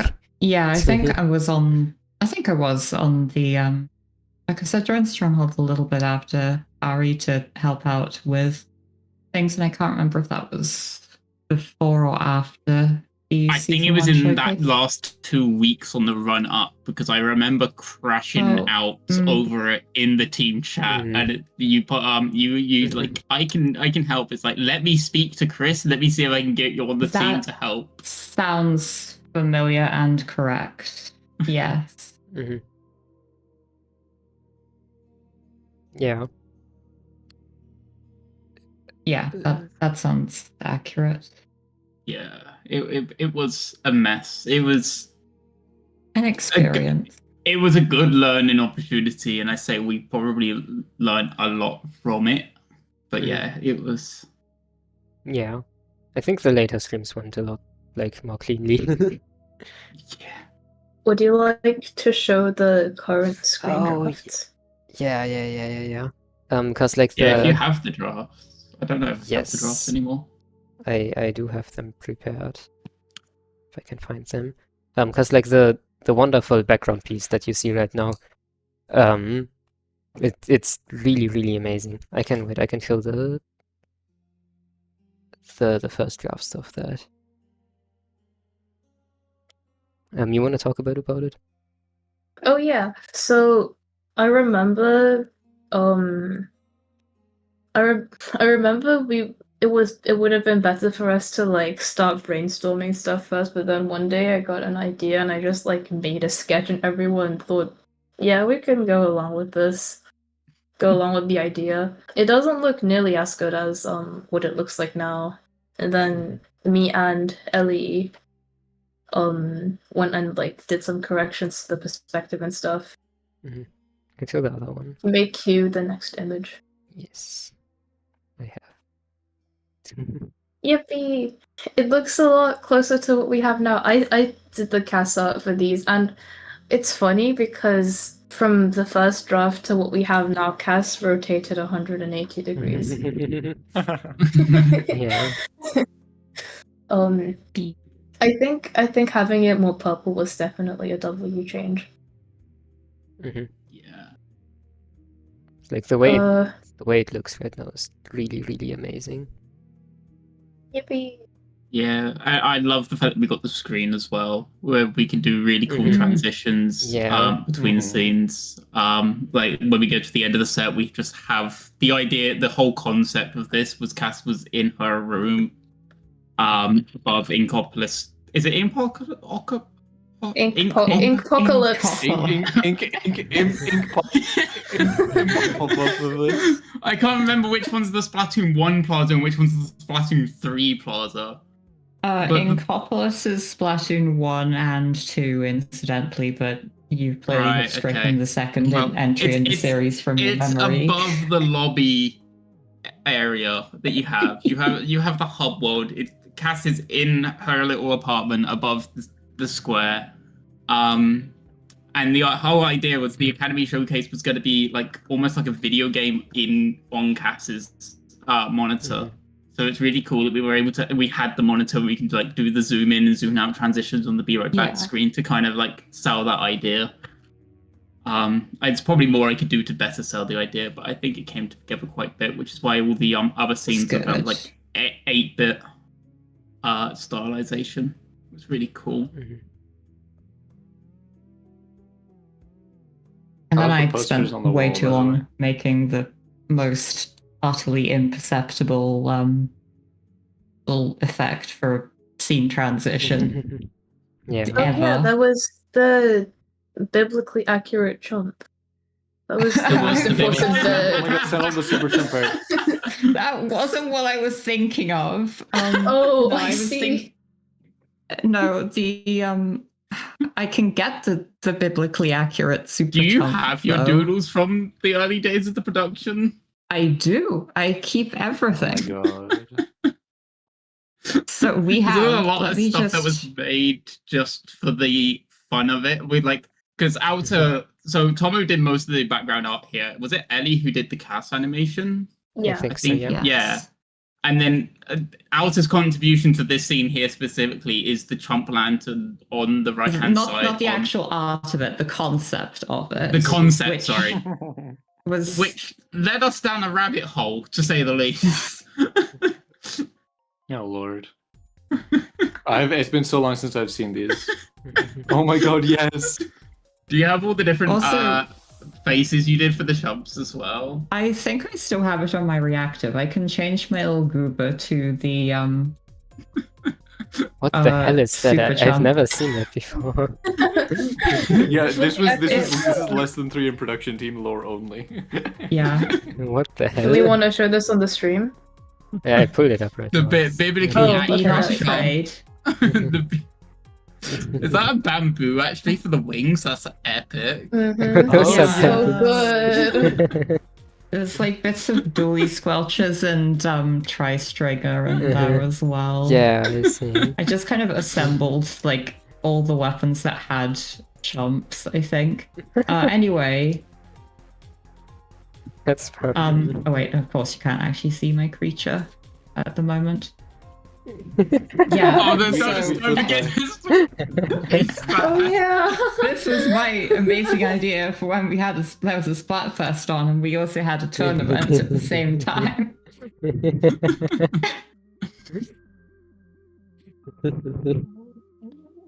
Little goober. Creature. Yeah, I can't remember exactly what happened. Somewhere along the line, I had the idea of, hey, all these different expressions for like possible faces for the super jump to make it look like sleepy and adorable. I could rig up a PNG tuber, and so I did. Question from CKK in chat that I think is really good, by the way. If we want to, talk about it, it's have people who manage teams in SPA moved on to manage higher level teams? I don't think so, but honestly, it sounds super hype. No, I don't think so. I feel like Um, higher level teams have the resources to manage themselves. Mm. It's okay. I think it's just They're a different different jobs. skill set because for higher level Yeah. teams, most of it is branding, usually at least. For example, for like FG Win, they just have a bunch of people to like do their blue sky branding, for example. If you've seen like every cool stuff that like FTWin has done on Blue Sky with their branding, that is like, I think, someone specific who they just like have as like, I guess, their branding person. And for the SBA, it's a lot of different like other skills. It's mostly so about like teaching how comp works. So like while scheduling scrims and stuff like that is a part of it, a lot of it is also like teaching the players how can I be a good captain? How does a functioning team look like? How do I use sendu.inc? Stuff like that. So it's not necessarily the same skill set. People in chat are saying it's a small team of people working on the branding. Ellie runs it. Yeah, I think I've heard that Ellie does it. It makes sense. So it's a really interesting question, CKK. But I think it's like maybe some people have. I don't have overview of like every single team manager that we have. It's a bit too many people. But I wouldn't know of anyone. Have there actually been any teams where their managers have actually stayed with them in that manager role as well since leaving the SBA? Because I know we still got Roa, we still talk to Roa, but Roa has moved into more of a like cheerleader role for us. If it's like if we need some advice, we will go to Roa. But like since leaving the SBA, we're very much like we can manage ourselves now. We know how to schedule scrims, do tournaments, stuff like make team decisions. In theory, that's why we still have Roa around to like ping a question every once in a while. Yeah, I'm just wondering if that's the same for the other SBA teams or not. That's usually how it goes. I think with almost everyone, that's like the standard, because that's kind of what we are trying to do as a program, is to enable players to like work on their own, and then like as soon as the program is over, be able to manage themselves. But like if questions come up, like obviously we're still there to answer stuff.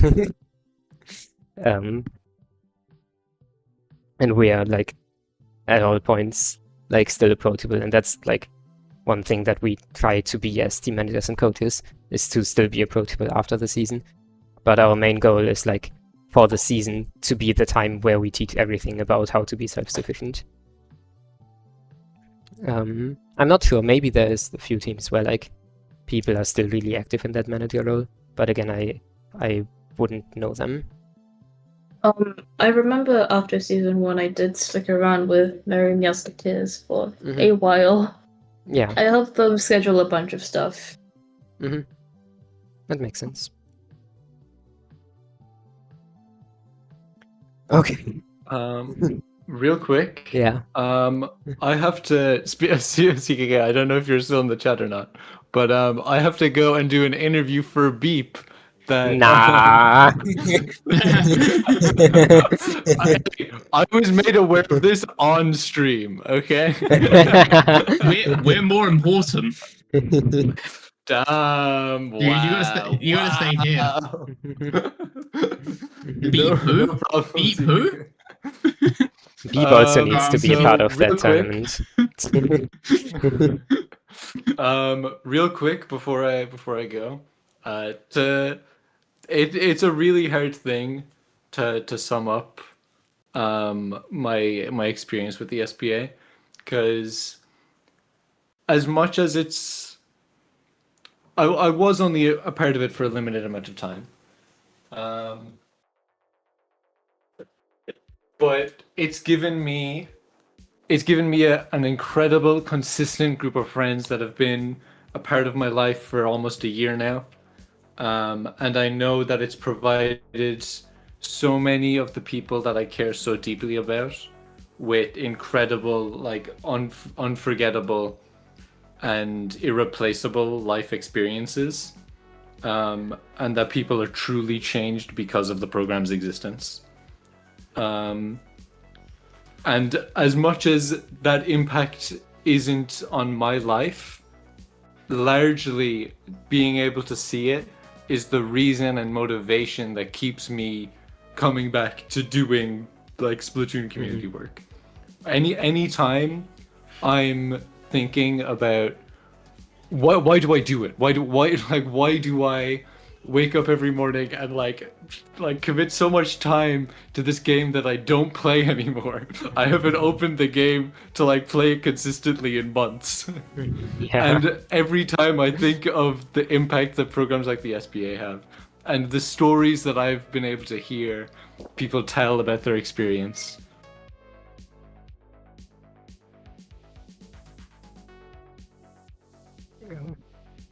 Oh, they cut Hello. out. And it Hello. immediately. No, sorry. Someone had to come into my room. Okay. That's my big Welcome back. spiel. I'm highly grateful to everyone on the SBA staff who makes it happen, but also to Fisk most especially for having committed so much time to it. I think it's been an incredible thing to see grow from this, as you called it, messy program that was season 0 into what it is today. And I know that it's only going to get better because I know that you're at the helm and that you've incredible leadership beside you who are working with you actively every day, every week, to make it a better experience next season than it is this one. So thank you to anyone who's partaken in it in any way, be it as a staff member, be it as a student, be it as someone just supporting it from the sidelines, doing scrims with our teams. Whatever it's been, you've all been part of this incredible thing, and I know it's going to continue for a long time. Heart emoji. Heart emoji.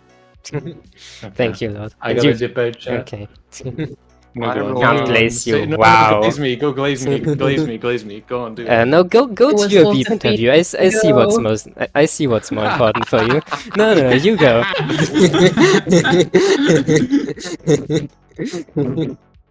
So that was the plan, just to butter Fisk up so that you can get a bunch of praise in turn. Hey, Alda, you should know me better than by now than to assume that when I'm complimenting someone, I'm not also expecting something in return. No. Yeah, bro, I'll it pull my heart sucks. out to you Slash later, silly. Roa. Okay, thank you guys. Thanks for putting on this stream. Thanks for tuning in. Thanks for everyone. I'm in a grateful mood today. Thank you for joining I might us. hop in later. The beep interview is probably going to be relatively short. Yeah, thanks again. You guys rock. Okay. Good luck with that. Thank you. Bye bye. Bye bye. Bye. Okay. Alta and Ari, you can stay if you want. We're mostly gonna talk about like season 2 and onward stuff, which I'm not sure if you're like super involved with that anymore. So like up to you. Well, not really, not with the seasons outside of the production of the show. Okay. Yeah, it's mainly just stream bits and bobs. Okay. We just get to see all the Mhm. cool people at the end of their season fight Pretty much, each other. Yippee. Thanks a lot for being here. Do you want to like plug your socials or anything? Yeah, I mean, people know me around in the Stronghold server. I'm still in the Beginners Academy as well, so you're still on that server. Just ping me a message. Otherwise, I'm on Blue Sky at arikitty.bsky.social. Yeah, you'll see me around. I do things. You do things. I do That's so things. true. We'll see you at Octofest, yeah? Yeah, you'll see me at Octofest. You want to do the same, Alta, or just? Oh, sorry. I wasn't sure if I should say anything. Yeah, same as Ari. I'm around the various Stronghold servers, so yeah. Can ping me a message there. I also have a Blue Sky, altalyra.bsky.social, where I post things very occasionally. When I remember it exists. Yeah, aside from that though, I think that's everything. Thanks both of you for tuning in. Thanks for having us. I loved hearing the thanks for less having than us. 3 And lore. There's more to share. I will. There is. If anyone wants more less than 3, that's a reason to hit me up. I will yap all about us. There's so much. We're still less than 3 hours into the. I was gonna say scrim. I mean stream. So true. That is part of the lore, Word actually, a scrim. 3-hour scrim. So if you want to hear about a 3-hour Yeah. scrim.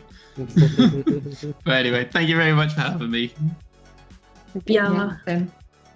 Yeah. Goodbye. Also, same as Roa said. Just, thank you to everyone involved in the SPA, and I think especially you, Fisk, for running it all and putting so much time and effort into it. It's really, really good on everyone's part.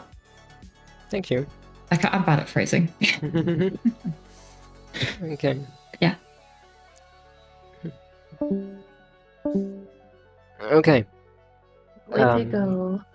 CKK, have any managers thought about heading their own team with its own branding and recruitment? That would be cool as franchise Stronghold League.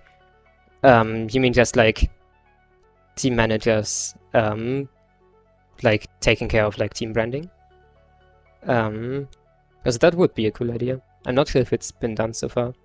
It's like it's something that teams kind of have to agree with. I think, actually, if I remember correctly, a team manager in season 2 had that idea, and actually then also like streamed like pretty much all like the experiences that the team had throughout that season. But yeah, like it's not something we can really ask from managers. They already put in so much work in just being there, so much. I can see if I can find that. I think it's just a playlist with all of those like votes. I can see if I can find that. Not right now though. It would take too long to research. Oh, so I do have to go like relatively soon to do laundry. Before I go, would I be good to talk about Critis Inc? Yeah. I guess that transitions into like season 3 in the checkout meeting as well. Yeah, that's fine. Okay, so Critis Inc. was the outcome of no checkout meetings. Oh well, checkout meetings that weren't like strictly put in place. So the team started off like decently well. I think like our 5th left, and then I went ahead and looked for another 5th, and that took a bit, but that wasn't the main like problem. I'd say the main issue was that me and the coach were both away, like on vacation. I wasn't very present in any of the team sessions, but I was still doing my best to like make sure things were going smoothly, and thank you for being so good at managing yourselves, by the way. And I wouldn't really say it was the fault of the original coach, because I believe like the situation was also slightly out of their control as well. But yeah, I think around like a bit more than halfway through, the team mentioned feeling a little behind, and we brought in Damage to be the co-coach, and I believe they were also doing another SBA team, and they couldn't like coach 2 teams at the same time. So after that, I gave Critis Inc. the Sylphie, my goat, who I worked with for season 1 and 2.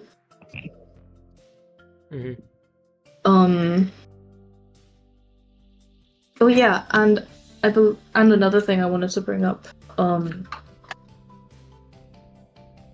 I feel like the original coach, they were more suited to coach like a higher level, and that did also make me realize that coaching lower level and higher level required a different skill set. And I think it's important to like identify that. Yeah, because it's like coaching SBA specifically requires so many skills that like is usually not that required of coaches. Because our target demographic is like people who don't have comp experience, who are like extremely new to anything, who probably like don't know much about even basic competitive strategies. And that means that like in some aspects you have to approach coaching very differently. In that like you have to put a big focus on like making sure you actually give actionable advice. I mean, that's something that like at every level coaches should do, but it's even like specifically more important here, because like teams in general, like they won't be able to take much away if you just talk about like basic competitive strategy if there's nothing actionable about it. Do the coaches get competitive with each other over their teams? Some do, and like some managers as well for that matter. If they know each other and like they're friends already, then sometimes those kind of friendly rivalries can come up, which is really fun. Yeah, it's not like we're at each other's throats. It's just like, Yeah, hey, no. did you see what my team did? Shoot, my team didn't do that. Gotta set that up. Yeah. See, my team is way cooler, and I'm a way cooler coach, like stuff like that. Just friendly banter. Yeah, It's something My that was favorite was being like, Mhm. bro, my team's gonna do so well in the showcase, and then one of them sleeps through, the other one has no monitor, because like monitor exploded, and I'm just like,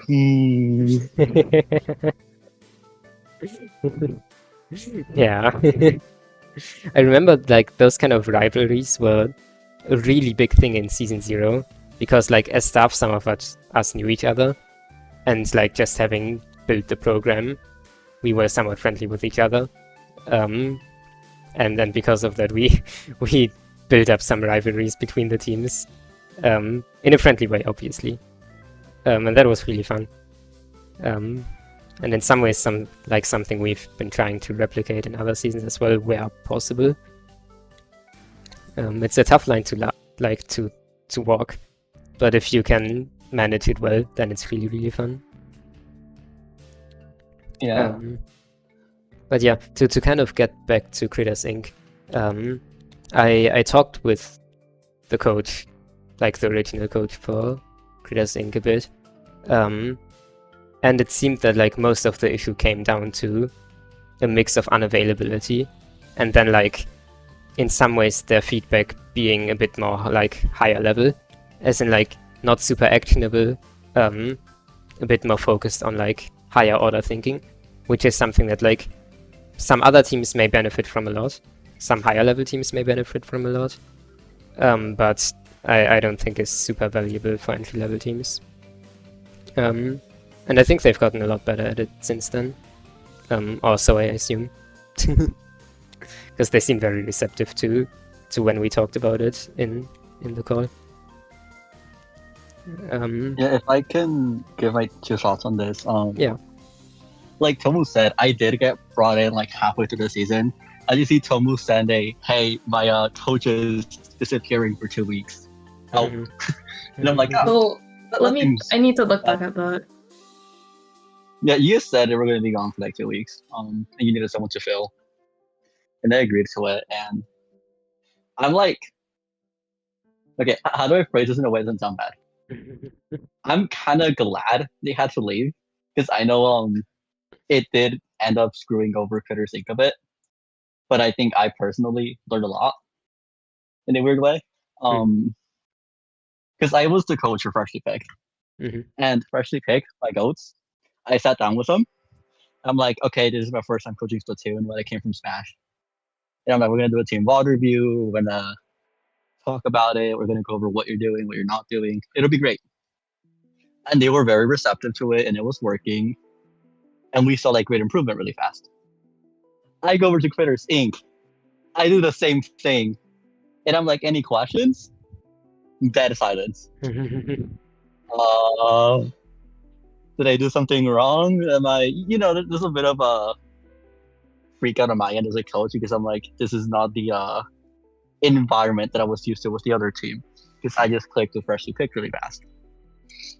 So I ended up speaking with a bunch of them, and they were like, "No, listen, we think that we have this thought and yada yada," and it kind of turned into more of a discussion.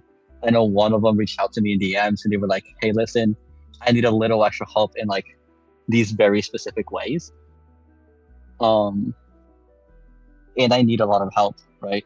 Like a lot more help than I think the rest of my team needs." And I'm like, you know what? If that's what you need, that's what you need. Let's do it. And I think I definitely had to take a bit of a different approach with them. I don't think I coached them as well as I would if I had them like today. Obviously, it's part of the learning process. But I think the nice thing for me is that it really went to show me really early on just kind of the difference in what different people need. Mm. Right? Like what works for one person is not going to work for another. A lot of like my stuff with freshly picked is very like group-based stuff. Hey, you guys are really good at the game. You guys have good mechanics. You have this, you have that. I just need you guys to play together. And I think kind of going to Critters Inc., it was very fascinating to see that there was a lot more of a... I ended up working a lot more with like fundamentals with them. Mhm. Why are we dropping? Why are we standing here? Why aren't we walking up? I don't know. Well, okay, let's figure it out, right? I know I took their anchor player on a 1v1 coaching session once, and we just spent like an hour just running around in a not in a PB, sorry, in a recon. And I was kind of explaining to them like the thought process behind what ball string does, what you can poke, what you can't poke. And I don't know, I think it's one of those things where you kind of realize that something the SBA unfortunately can't do is due to how it's set up, and I don't think there's like a good fix for this. Sometimes coaches are not like the best fit for a very specific person or a team. Mhm. Yeah. And I think a lot of coaching new players is being able to adapt to it. I think once you get to like mid-level or whatever, even if you and your coach are not like on the exact same page, you still have enough of understanding of the game to kind of, you can get value out of something, right? Even if you're like, yeah, it wasn't a perfect coaching session, but I can still get something out of this, you know? And I think with lower level, Mhm. you really have to be willing to make space, to make time and make like an effort to try and meet them like halfway there. Yeah. You know, you have to Definitely. figure out how they want to be Mhm. coached, how they want to learn, what they're open to doing. And a lot of the time they don't have the background for it. Like I think when you coach mid-level teams or like people who are more experienced, you're like, okay, do you understand? They'll be like, no, but it would help if you did X, Y, and Z. You're like, oh, okay, I can do that. SBA students don't know what they want, right? Or Mhm. sorry, let me rephrase that. They don't know how they learn. They don't know how to Mhm. receive coaching, I think. And I think that was kind of one of my bigger takeaways, at least. Yeah, With Better saying. for sure. I do like apologize for interrupting, but I do need to go like shortly, like in a few minutes. So like, is there anything else that I should talk about before I go? Is like any questions? Nothing from me. I can wait. I guess we can wait if anyone in chat has anything they want to ask. I can wait on that for a second. Tomu, why are you so cool? Okay, so it was cold outside and I went outside for a walk like while I was BRB'd, so I guess I brought some of that cold air inside. Mhm. That makes sense, yeah. That's like physics. Yeah. But yeah, thank you for the glaze, if this is glaze. Yeah, okay. Promo. I'll talk a bit more about like Creators Inc. stuff, but if you need to go, then it might just be best to do that now. To like, Wait. like when do you need to go? Is it like in the next 5 minutes? In the next 20 seconds. Okay, then thank you not for being there. Okay, goodbye, nuts. Goodbye. Film was really cool. They didn't get the chance to plug their socials.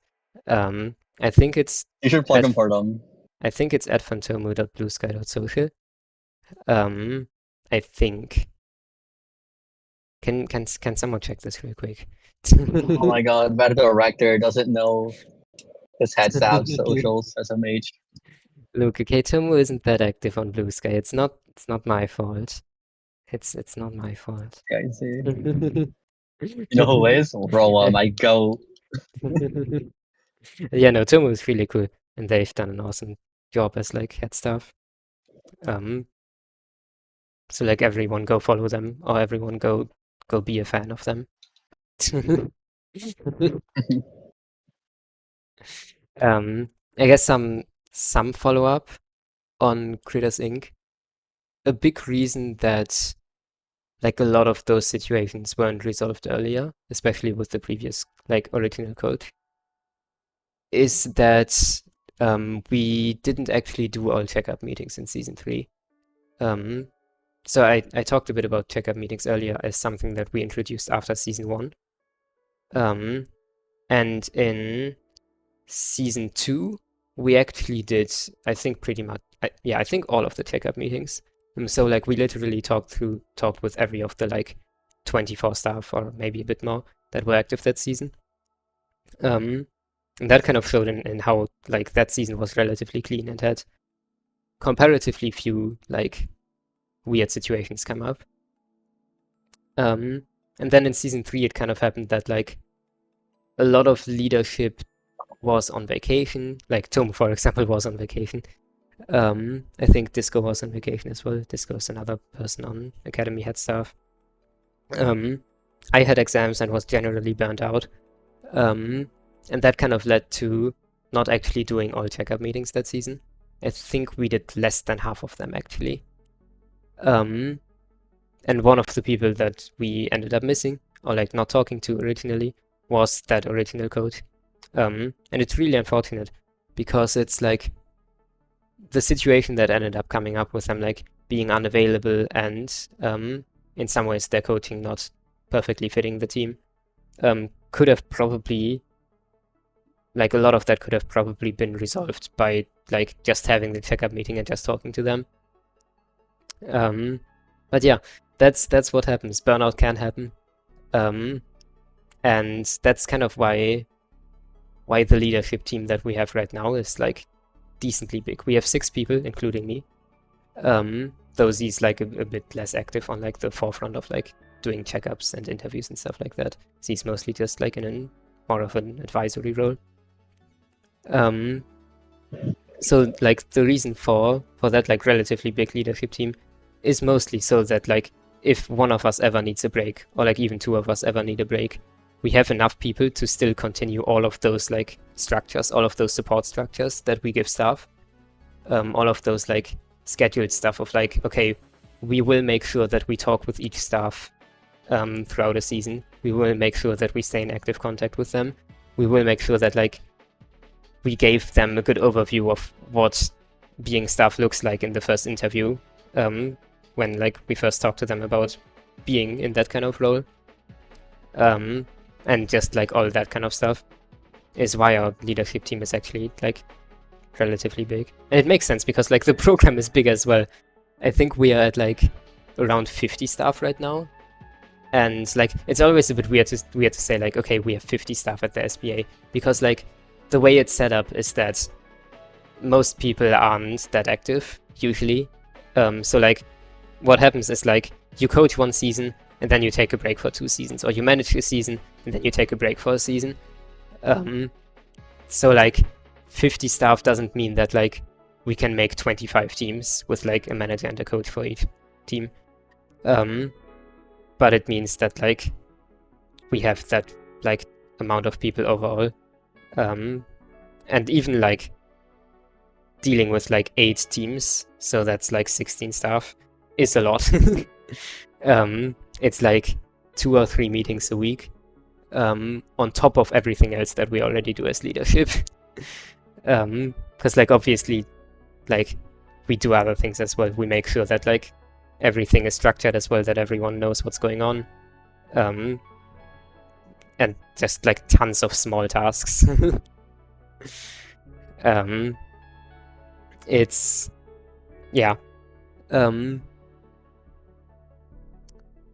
like certainly one lesson that we learned from season 3 as well, is that we do need to make sure that we do actually do all of the checkups.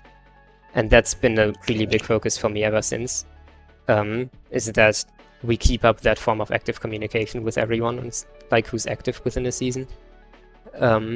Because otherwise it can happen really easily that like, even if accidentally someone isn't as active as they should be, someone is like leading the team in a way that's maybe not perfect for the team. Like I wouldn't even blame staff like without anyone to talk to like give guidance about what to do as a team manager. Like, how would team managers know what they should do? So yeah. Long tangent basically to say, good leadership means talking to people. I guess that's the main takeaway. Something that also happened in response to that situation, to the like criticizing stuff, is that we put a bigger focus now on actually making sure that people will be available throughout the season. That kind of step already happened a bit after season 1, when we said like, okay, generally Stronghold leadership shouldn't be a team manager or a coach. And we took it a bit further after season 3, as in like, okay, before a season we do actually want to make sure that like you will be available throughout most of it.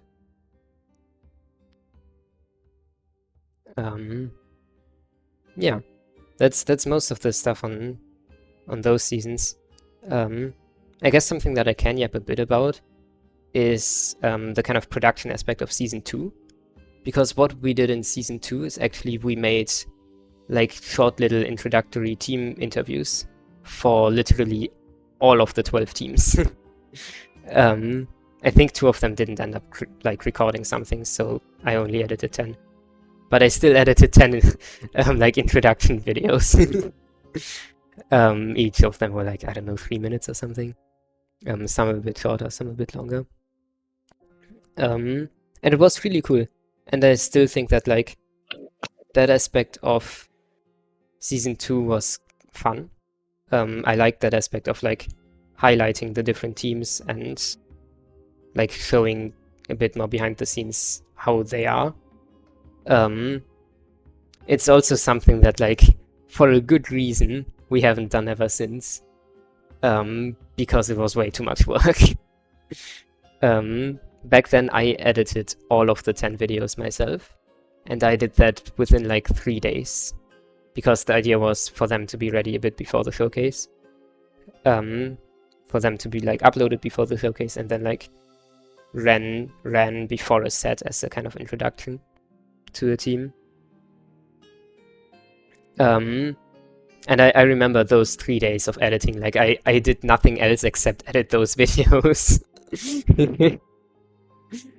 Those were certainly 3 fun days, which I probably shouldn't have spent that way, and I probably should have spent it in actually more productive ways, but oh well. Live and learn. Yeah, lesson learned, not do that in future.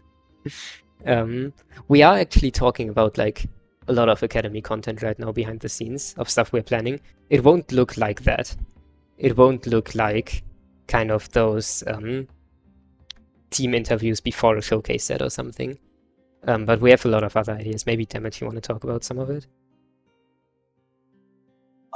If you're down. I'm trying to think of. Sorry, I just got put on the spot. No worries. All good. Yeah. I know we've been discussing some things. I don't know if we have anything like super big finalized. No, nothing's really finalized yet.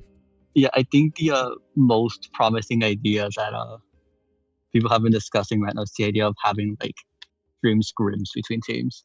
Yeah. And kind of basically it gives SPA teams a way to get to know each other, because we're encouraging more scrims between them.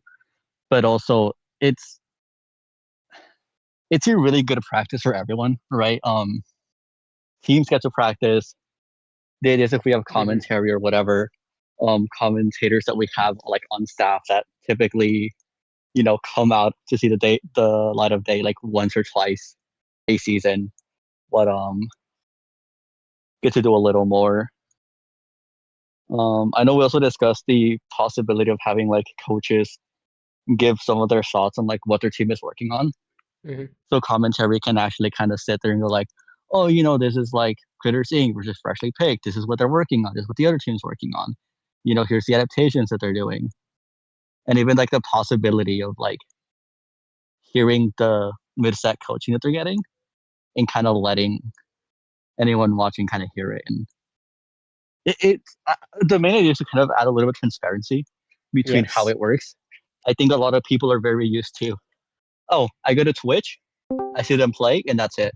And this kind of gives you a lot of background into everything that goes into it. What are they working on? What's their coach telling them? Is it very like tangible things? Is it more mental thing? Holy All of that, shit, Roa. which I think is actually pretty cool. Roa, my goat. Hello, I'm Roa. back. The beep interview extraordinaire. You know me. Can you talk about what the beep interview was even about? CKK, can I talk about the beep interview? I don't know, bro. It's not my org. Hey, if I'm doing work for Beep, that means I'm Beep staff. I'm putting it in the bio. So true. So true. That means I'm staff for a lot But of no, orgs, I don't know actually. if I can. It's just like interviewing a player. I'll be vague. It's Oh, I interviewing see, a I player see. about like it's NA League stuff. I see. You're the interview person now. Genuinely, bro, I fucking damn it! I've been here 2 minutes. Okay, I love interviewing. I'm like so down to become. If any orgs want me to do interviews and you're okay with me, maybe cursing. I didn't curse in the beep interview. You'll be happy to know. But no, I super enjoyed it. I'm considering becoming more of like a presenter slash personality type person. Fire emoji. I think it's really fun. I really enjoy it. Let's go. Okay.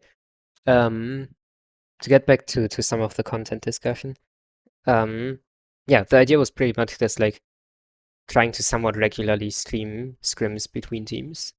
It's also cool, like more commentators get the chance to do commentary in like not a super high stakes environment. And some other cool ideas related to that. Mostly our goal that like we've had for a while, but we've never really had the people to do so on kind of up until now, is to make the SBA be a bit more transparent, to make it be like that people outside of it, that people who want to get into comp know how it works and can kind of expect what will happen inside of it. Because right now it's mostly like we can describe it over text, sure. We can like have an FAQ on our website to describe how like what the program is and how it usually goes and stuff like that. But the kind of individual player stories and player experiences is something that like we can't highlight through that.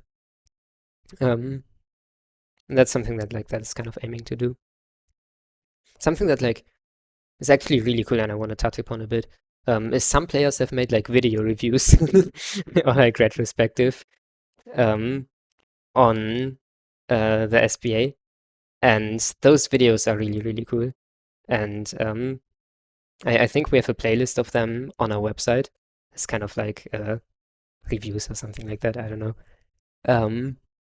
And they are really cool because like I mean from a kind of like I guess relatively cold standpoint, like they are branding for us.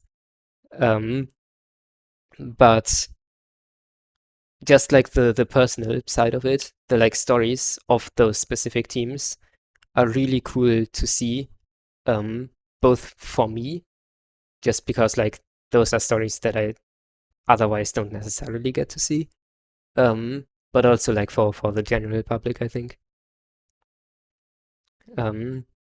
So thank you to everyone who has like done that kind of video. to every SBA player and to like the few people on staff that have done or wanted to do the same thing. That's really cool.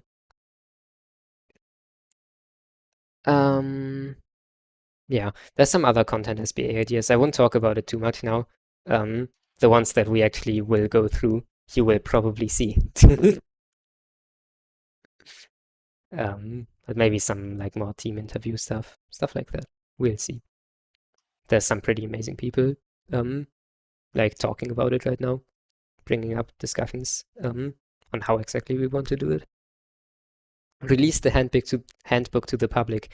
I think technically it is like a public document. But also the thing with the handbook is that I'm rewriting it right now anyway.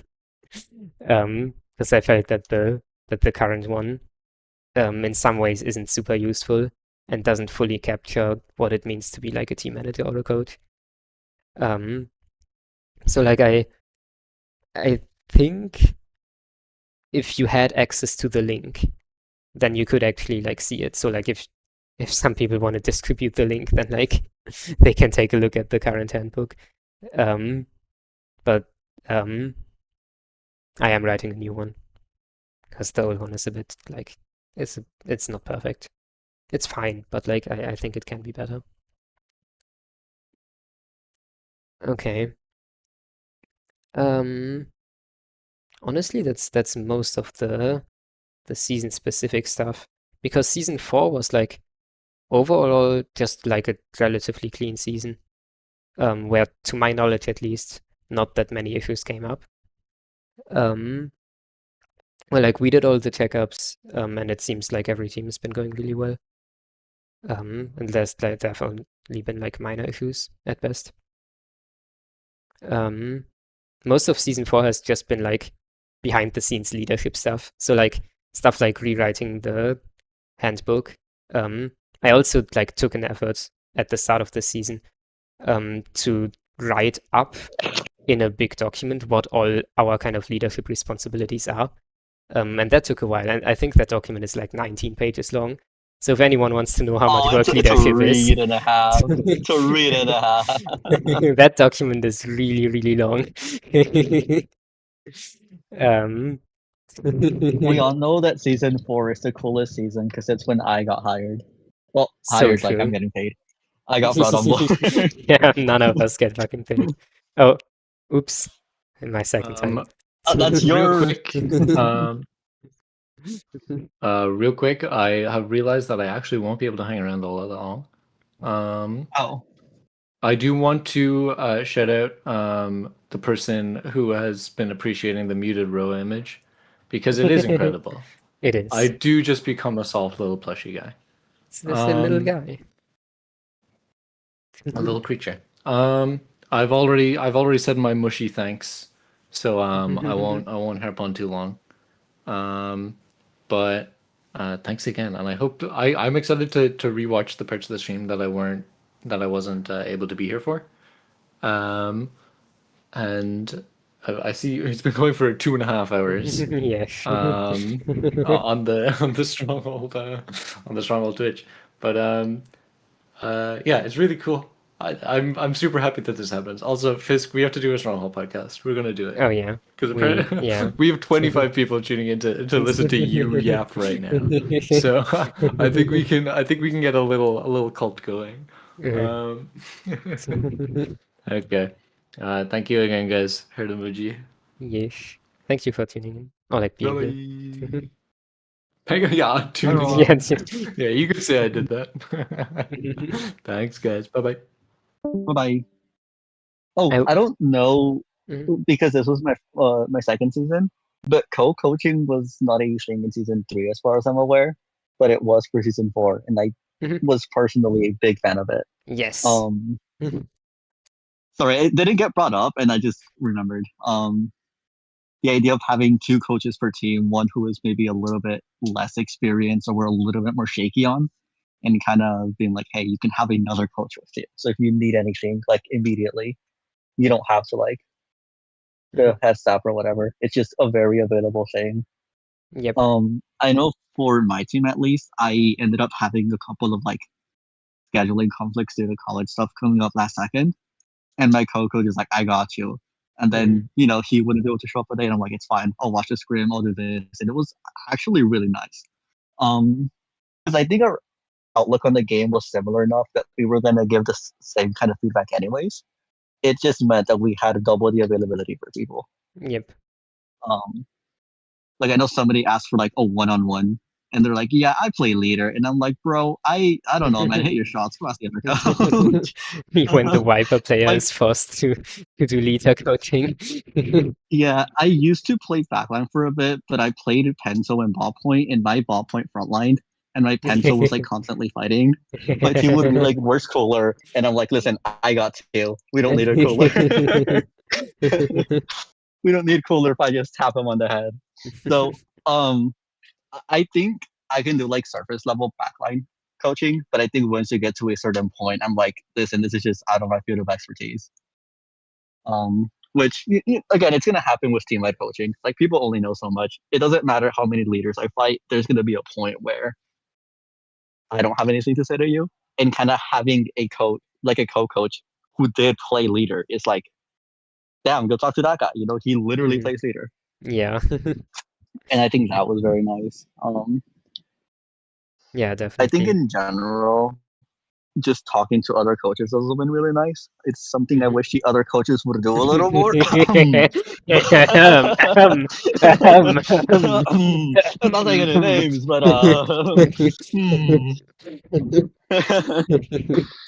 yeah. No, I love the other coaches. I say this in good fun, but I do think that we all have gaps in our knowledge because like we're human. We can't know everything.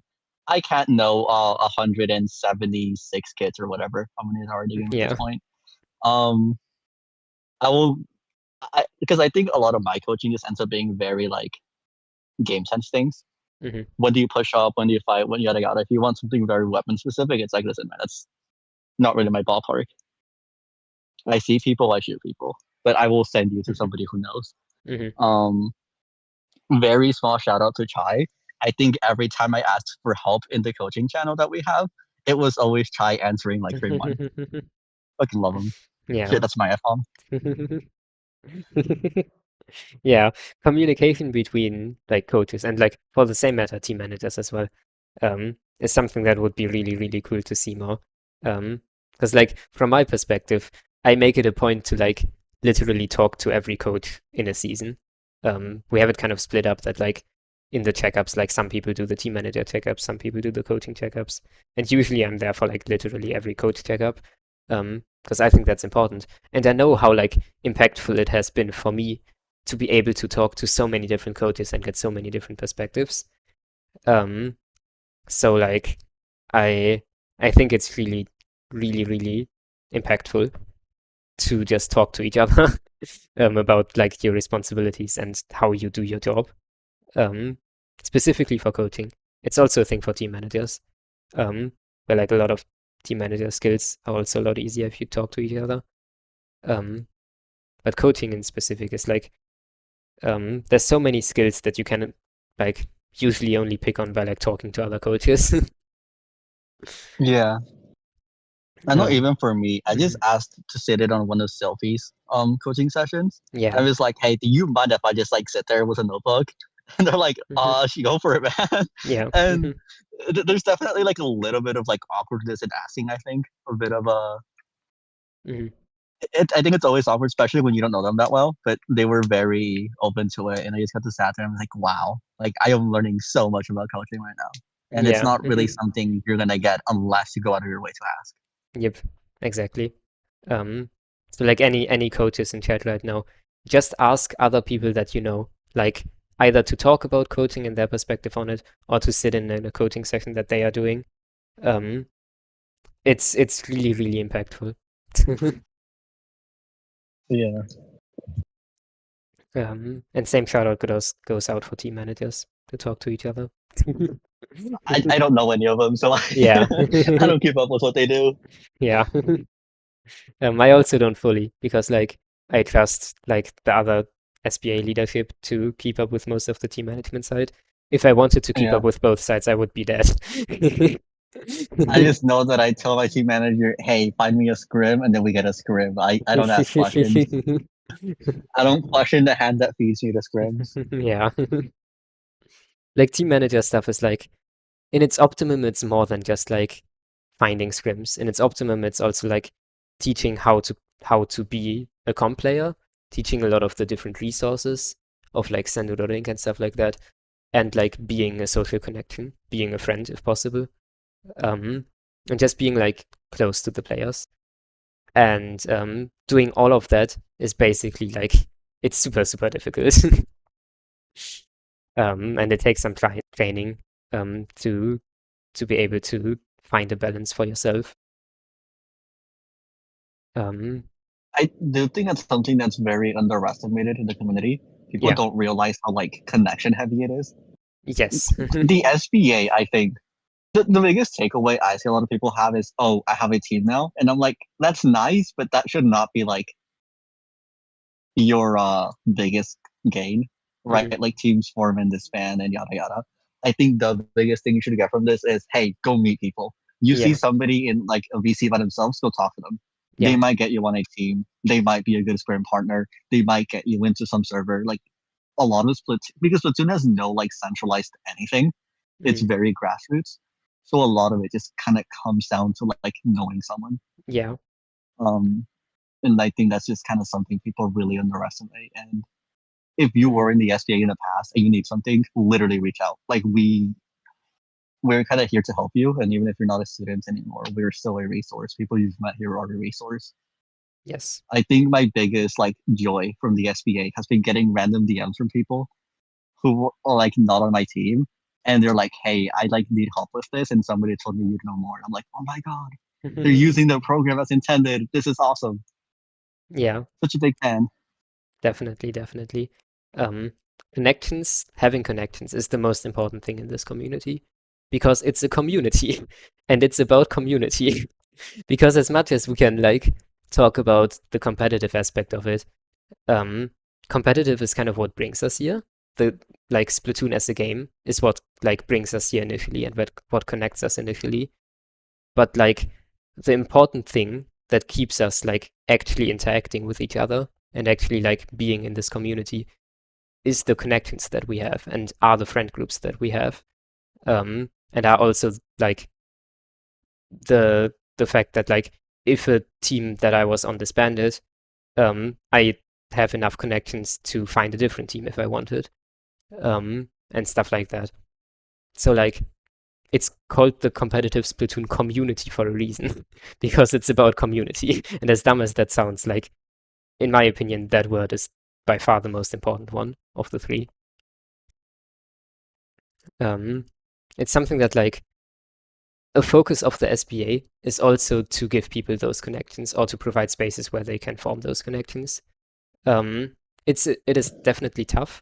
Something we do at the start of each season is like orientation days, where we just tell everyone, hey, here's the VC that you can join to just talk to all of other like the other current students and maybe some older students and some of the staff as well. Literally like purely a socializing activity. And that's really cool. And we've been thinking about doing more of that. Most of it is just like a bit tough to organize because we don't have infinite time. And we all have our own little friend groups that we are already active in. So like it's been a bit slow on progress in that regard, but it's something that we're still like trying to make better as well.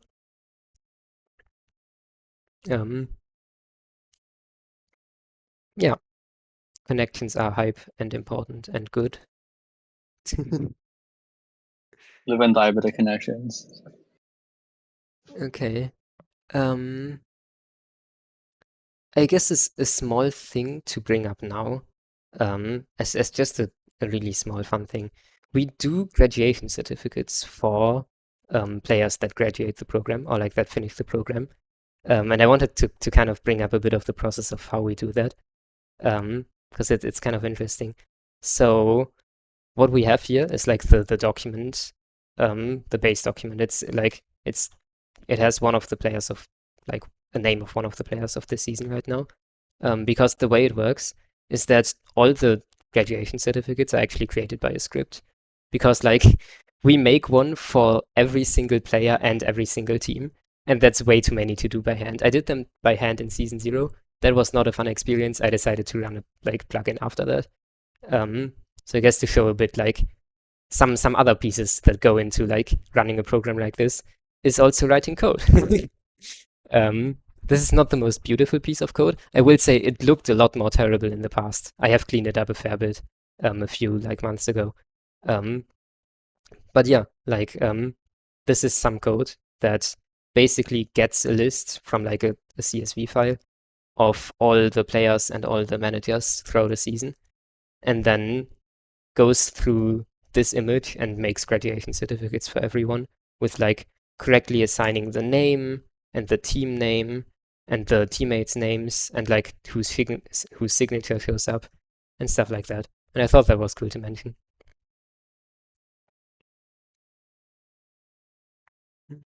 I'm such a fan of these little certificates. I think they're very cute, and it's like a really nice way to wrap up the season. Yeah, for sure. I don't remember who came up with the original idea. It was at some point in season 0 that we came up with the idea of like those certificates, and it's just really cool. It's really cute. I love them. I love them.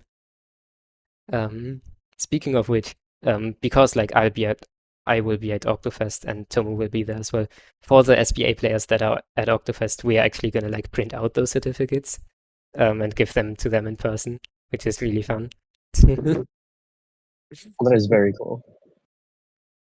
If any SBA player is at Octofest that hasn't reached out to me about that yet, then please do, and like we can make one for you as well. Yeah, certificates are cool. I think what I kind of want to wrap this up with is a bit of like the feedback that we've gotten from players, both in short and long term, and just like the program's future, because there is a bit to talk about there. So if I can bring up some of the feedback images, maybe 1 second. Let's see if I can find them. Because what we do is like we ask for feedback both at the end of a season, and what we also did at one point is like ask for longer term feedback. That is like ask teams like that graduated like a while back to give feedback with their perspective now that some time has passed. And I think I want to talk about both for a bit. So this is one that like from the feedback form that we give players immediately after graduating, is did you enjoy your time on the team? And it's really cool to see that like with 5 being the highest, like enjoyed it a lot, and 1 being like didn't enjoy it at all. And it's cool to see that like a very big majority of that is in the like extremely high margins. There are cases of like people that didn't enjoy it. Again, as we talked about, there are cases where we messed up in this program, but it's good to see that they are very rare. And in a similar way, if I can bring it up, was the program helpful to you for joining or getting to know the community? Again, very much skewed to yes, it was very helpful. Just really cool to see. And like obviously we have looked at the cases where like it's less so the case that it helped, or like as best as we could, because this form is anonymous, and it's important that it is anonymous, because like otherwise people can't fully like voice their opinions, because that's just what humans do if they know that something isn't anonymous. So to the best of our abilities, we try to see where that came from, and what we can do about it. And then I guess like this is a really interesting graphic. Ignore the 3 and 5. That was from a time where we did like where we asked the question a bit differently, and I didn't actually remove it from this data set. But the kind of question of did you like the duration of the program? Because it's really interesting that like a lot of people have always said that it's a bit too short. People have said that when the program was 4 weeks, people have said that when the program was 5 weeks, and they still say it now that it's effectively 6 weeks. It's just a kind of constant opinion that it could be a bit longer. And it's kind of the only piece of feedback that we actually don't listen to. because we believe that it's at a good length now, where it's at enough length that we can teach about a lot of stuff on like how comp works and how to be a competitive player and like where the important resources are, how like connecting with each other and stuff like that. But also not long enough that it like goes much beyond that. Because again, our goal is to bring people into the community and to make sure that their first steps are really cool and really easy and really impactful. But we aren't actually like a program that's there to guide you throughout your entire competitive journey. And at some point, you just gotta let go. And this is one of those cases where, like, after 6 weeks, you just gotta let go. And Gotta push you out of the nest. yeah, yeah, exactly. Like at some point, the toddlers gotta learn to walk on their own. And that's one of those cases. Like we try to hold your hand for as long as we can. But eventually you need to be self-sufficient. That's just the general numbers.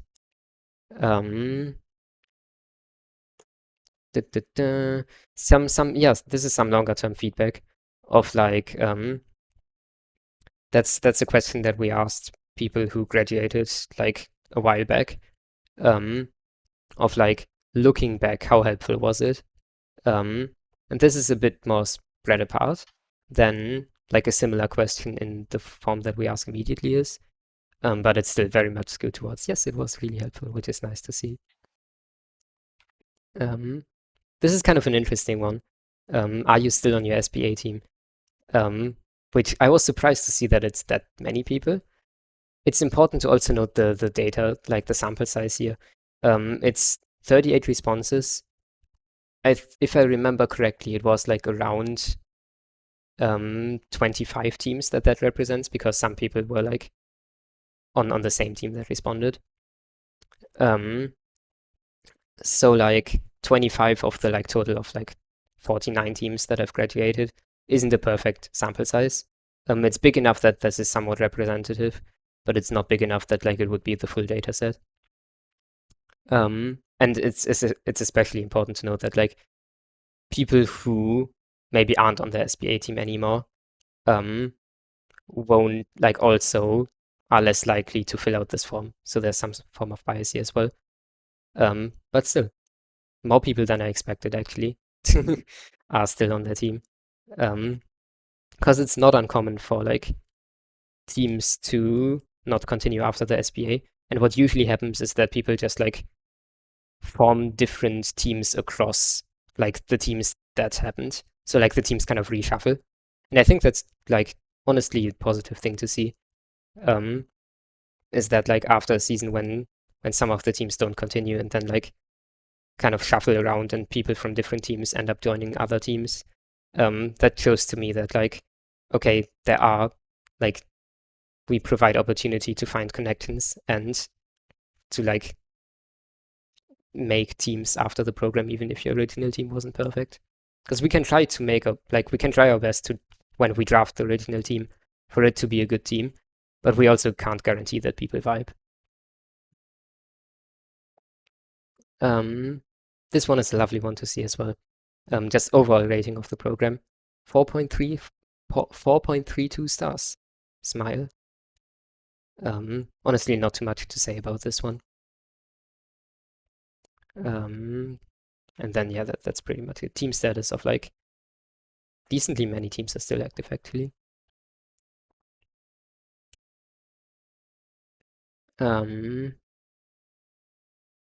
Yeah. Wonder like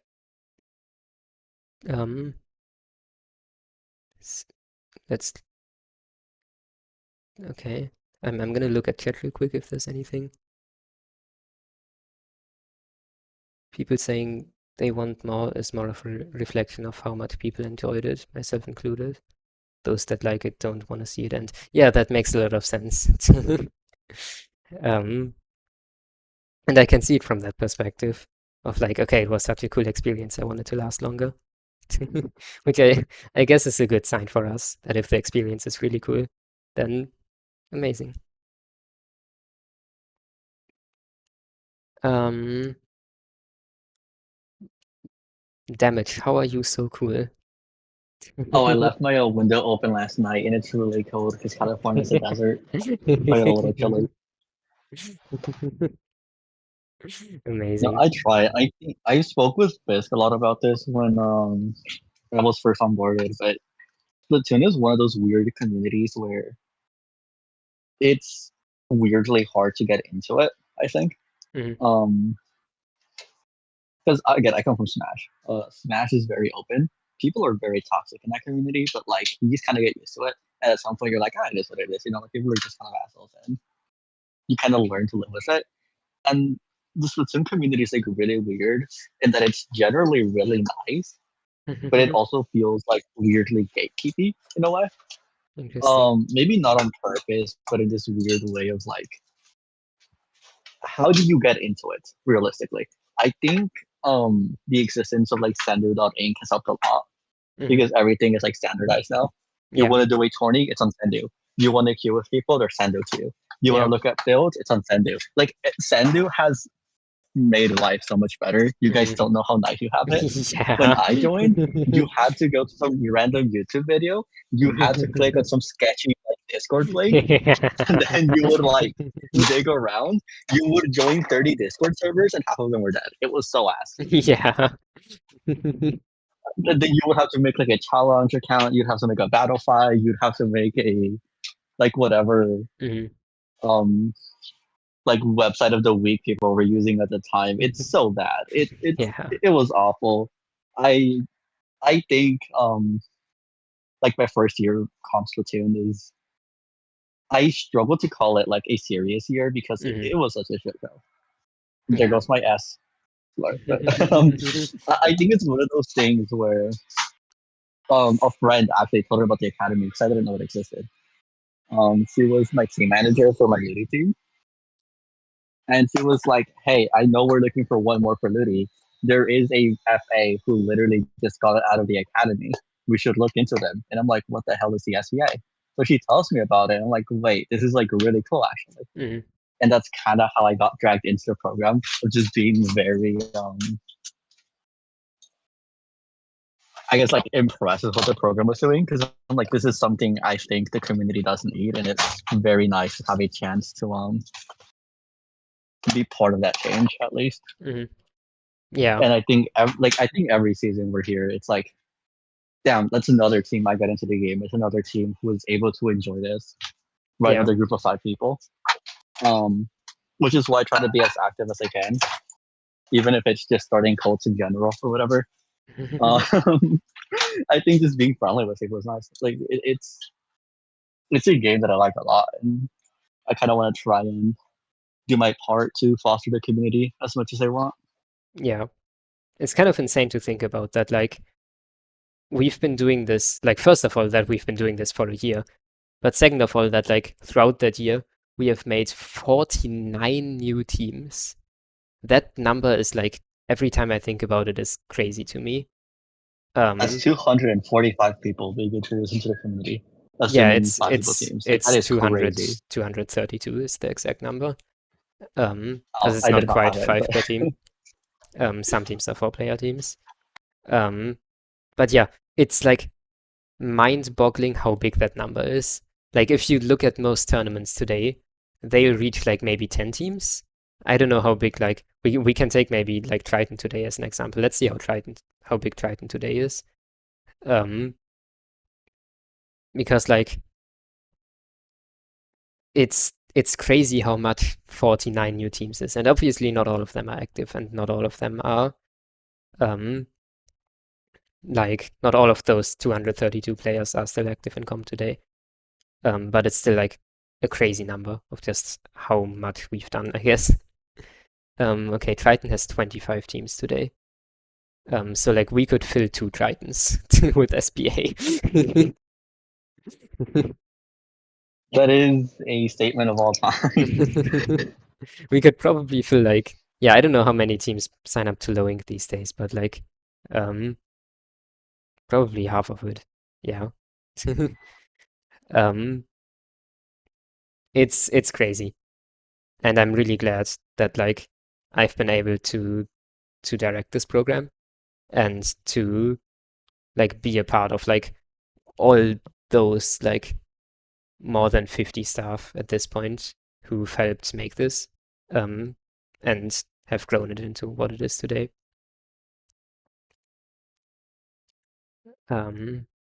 Yeah, some thoughts on like how the program will go in future, because I think that's important to mention. If I can wait, can I bring up the graph? Yes. The program, like in terms of the amount of people that we have, like that we accept, has gone down after season 1. Season 1 was obviously way too big. Season 2 was done at a very like manageable size, and it's been kind of low after that. Like all these like accepted players numbers reflect how big the season is pretty well. Most of the reason for that is again like the amount of stuff that we have, and it just like it's not as new of a thing anymore. In like season 0 and season 1, especially season 1, like this was brand new. This was a really, really cool new thing that a lot of people were excited about. And that meant that like we had 32 staff available in a season to like actually like manage and coach. And that has kind of worn off a bit, which meant that like the program has like been a bit smaller ever since then, which is nice because it's a bit easier for me to manage. But obviously, like the bigger the more people. I think a kind of like 12 teams per season is like it's the kind of maximum that we have right now. Ever since like after season 1, we put a maximum in place of like, okay, we don't want to have more than 12 teams a season just because it would be way too much work for us, especially on leadership. Like to a degree that is just completely unreasonable to ask. Yeah, I think a lot of people get caught up on like, oh, you guys should have more people because more of us get to join. And I think people have to realize that the more teams there are, like the less polished there's going to be to the program. Yes, exactly. Unfortunately, we only have one fist. Yeah.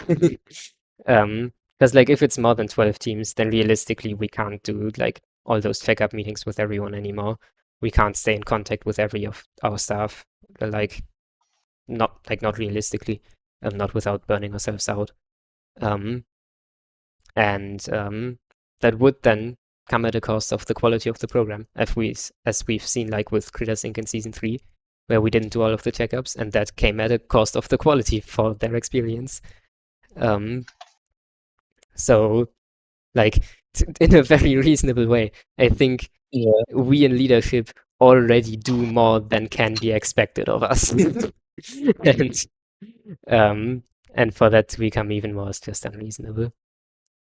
Because, like, I guess fun side tangent, at one point I decided to chronicle or like write down how much time I spent each day working on the SBA. Because originally I thought it would be like around 1 hour a day. That's what I like thought at the start. And then I did that and I wrote down for a few days or like a few weeks how much time I actually spent. And the average was like a bit like 3 hours 30 like per day, which is insane. And I'm working on making that not be as big because that is a way too big number. But like I guess that kind of goes to show how much work goes into. It's quite literally a part-time job. It's like what, Yeah. 25 hours? Yeah. I have never gotten paid for this, by the way. Yeah. I think if people, yeah, that's why people are like, oh, because I know I'm at least, I try to be very like active within a lot of the academy where you can be, just because you're so much busier than I am. You have more Yeah. responsibilities and stuff. I hear a lot of complaints, and I'm like, guys, you don't understand how much fucking work Fisk is putting behind the scenes. Like, Yeah. bro is on it. So meanwhile, this guy's pinging me at like 4 in the morning in his time zone, being like, "Hey, Damage, can you do this?" I'm like, "Bro, go to bed." Yeah. Um, it's a bit insane. It is. Yeah. So like to kind of get back to the idea of like how this program will go in future, we will continue doing it as long as I am here, and like even probably when I'm not here anymore, the program will continue just because it's like it's so impactful for the scene. The thing that we'll do is that after the next season, so after season 5, we'll take probably like 1 month of a break. So that will be like over winter, because season 5 will end like just a bit before Christmas. So our plans are to like take a break up until like mid-January probably. Because to be honest, at some point we will need that break. I've tried taking breaks from leading the program before and it didn't work. So like at some point we need it, and that just seemed like a good way to do it. And like not only do we as leadership need it, it's also something that I think the program at some point needs. Because as we talked about, like the program has gotten smaller because like there's not as much interest in like from people to staff for it. And like there's still a lot of interest. And I want to make it clear that like even if there's only 8 teams or something, that's still 16 people devoting like more than 6 weeks of their time of active work to make sure that more people join the scene. And that's still really inspiring. But it has like continuously gotten less, to a point where like because this program has like gone on for so long without a break at any point, I think at some point people just need to recharge, and the program needs that time to like go back to its like novel state of like being new and being cool and being like, holy shit, oh it's wet, but like holy the program's back now. Which is hopefully what like it will feel like in January after we've taken a bit of a break. But yeah, the program won't go anywhere. It will be here for as long as there's people motivated to run it. We just need a face can also blow up from stress. Yeah. Like at some point, Hasn't like seen his wife and kids in 3 years. Let the man go. Yeah. Like at some point I will leave like leadership for this program. I don't think it will be soon. Just because like it's so much of what I do right now and I mostly enjoy it. But like it's fair to say that like at some point, even if it's like of like getting a job at some point or like dying of old age or something, that I won't be able to do this anymore. So yeah, it's I think that this program will continue for as long as there's just any sort of people, any group of people interested in it. Because like from the player side, from the people like that have applied, there is obviously a lot of interest, and there's obviously a lot of need for a program like this in the community, because we've gotten like over 1,000 applicants total throughout the seasons. There's obviously a lot of need and a lot of interest in a program like this. And it's really cool. So like as long as there's people interested in staffing for it, or running it, then I think it will just continue for the foreseeable future forever. Do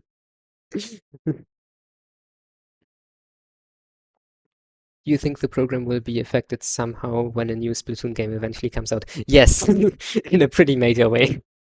Because it's always the case that like new game content drops, or even like this new Splatoon game comes out, there is a huge upspike in interest in the competitive scene as well.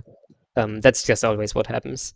A big part of making this program was actually to have infrastructure in place for when that happens. A big idea was like, okay, we're building this program now in the kind of end phase of Splatoon 3 where there's not much happening anymore, to make sure that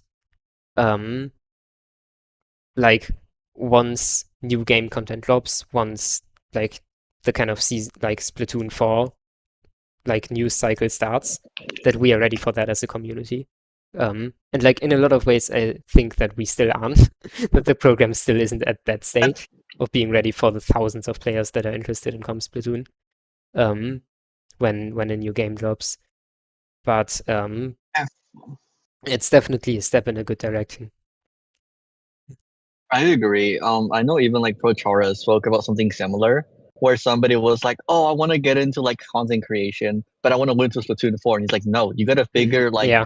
how to do things now. So when Splatoon 4 drops, you have that like running start. You know how to do things. You know how to stream. You know how to record." Yep. With the SBA. With that said, I do think I'm sure from like a structural standpoint it'll be fine. From a coaching perspective, I am like shaking. Splatoon 4. Typically what happens every like new game is everyone has a new idea of what's gonna work and what isn't, and everyone ends up being wrong in a different kind of way. It happened with Splatoon 3. People were like, "Oh, we gotta go like farm missiles. We gotta run missiles. We gotta run missiles, guys. Missiles are because that's how Splatoon 2 worked." And then people were like, "Wait, missiles are kind of like they're like good, but they're not like Splatoon 2 missiles. You know? Oh, it's crab now. Oh, now we're fighting. Now we're doing this." Where like Splatoon 2 had no fighting. I know Fisk didn't play it, but Fisk Splatoon 2 was painting simulator. I've heard of You it, would yeah. sit there and there's a really funny Prochara video where no one I know fights. that, yeah. It's like a 6. Yeah. And then Splatoon 3, it's like no, it's all about fighting, right? Like if you don't fight in this game, you're throwing. Yeah. So I am curious to see what like season 1 of Splatoon 4 SBA would look like, because everyone's gonna have completely different perspectives Yeah. on what the game should and should not be. Yeah. It'll be interesting for sure. Also just like as a quick follow-up on the like we did this to be prepared for like Splatoon 4. If we had run like our first test run, season 0 of the SBA, when Splatoon 4 released, it would have been terrible. Because we would have gotten so many applications we wouldn't have been able to handle, like even like a small part of them. We maybe would have had a bit more staff because there would have been more interest. And like structurally, the program was not ready in season 0 and even season 1 for that kind of size. Because again, like a lot of the like staff support structures of like checkup meetings and stuff like that just didn't exist. We literally just told every team manager and coach, go in, try your best, do your best. Maybe we'll talk with you at some point, but even then that's probably more random chance than it is actually structural. So like in a lot of ways I can't even blame like team managers from season 0 specifically, where like some teams didn't go as well. Of like I can't even blame team managers or coaches for the teams not going well, because like no one gave anyone any sort of guidance on how it should be. And It's like, been that's learning something that just experience. takes time figuring out, right? Yeah, exactly. Like when I first started leadership, I was terrible at leadership, and I think that's important to say out clearly. My thoughts on like how to like what I should do as leadership for the program, what my responsibilities are, were really, really underdeveloped. Because like I didn't have any kind of leadership experience up until that point, and like I was kind of thrown into it, like I guess somewhat willingly, and it just takes time to grow from that, and it takes mistakes to grow from that as well. The important thing is just like being able to like self-review, I guess, to catch those mistakes, and to reflect on them and to make sure that similar stuff doesn't happen again, and to continuously like grow in like your leadership abilities, because like that's a part of my leadership position, and I think just a lot of like community work in general that I think is really important, because it teaches you a lot of really relevant soft skills. And I hate to be the kind of person that like talks about real life jobs or something, but it is really relevant. The kind of skills that I've picked up through leadership are so relevant to like any kind of job that I would want to apply for. The stuff that I've learned in coaching are super relevant to like any kind of teaching I would want to do outside of Splatoon. I've learned so much about like conflict management and just like making sure to like talk to people and to make sure that that conversation is productive and stuff like that, through being in the community position that I am, that I think is really valuable and that I think is super important and something that like you can genuinely get a lot of like in real life value out of doing something like that maybe by some people is seen as like silly, that I think is really valuable. And like a lot of similar stuff just applies to playing the game in general as well. Because this is a team game. You play it as a team, and to be able to make sure that that team goes well, you need to communicate with each other well. And through that, like people pick up a lot of relevant communication skills. If you're a captain, you have to be good at scheduling, or like if you're the person on your team that does scheduling. And you learn a lot about like being a reliable person and being good at scheduling things and making sure that people show up and making sure that you yourself show up in that kind of position, that I think that like a lot of people don't necessarily look at when like deciding that they want to play competitive Splatoon or stuff like that. But it's like that value in it to me is maybe the biggest value of competitive Splatoon, like in overall. It's like I guess in a similar way to like just finding your friend group. Because like the friend groups that I found through Splatoon are like the closest friends that I have in general, and the ones that like I trust the most in a lot of ways. And that kind of stuff that like this community enables you to do, I think is really cool.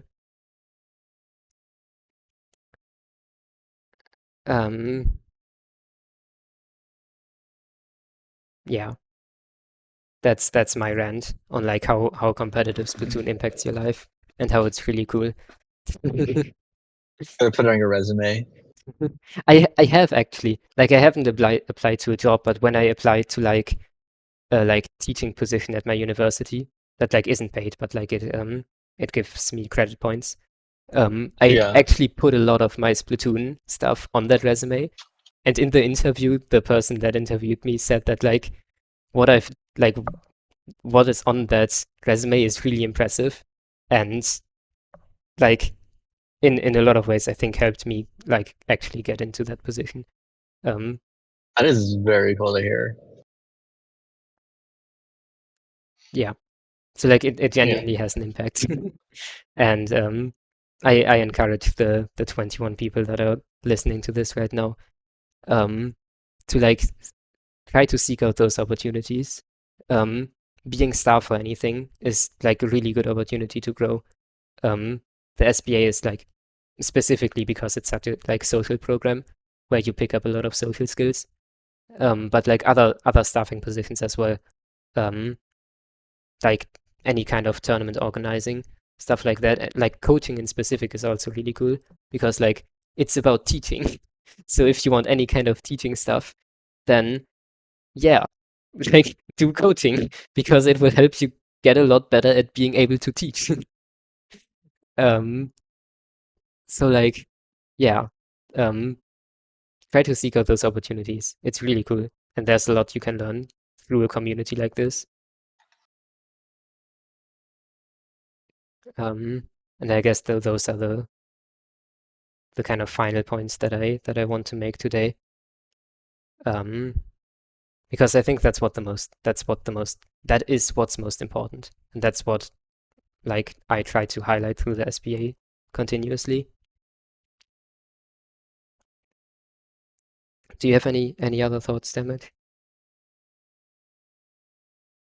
I promised Freshly Picked I would do this, so Freshly Picked, you're very cool. Other than that, I have no thoughts.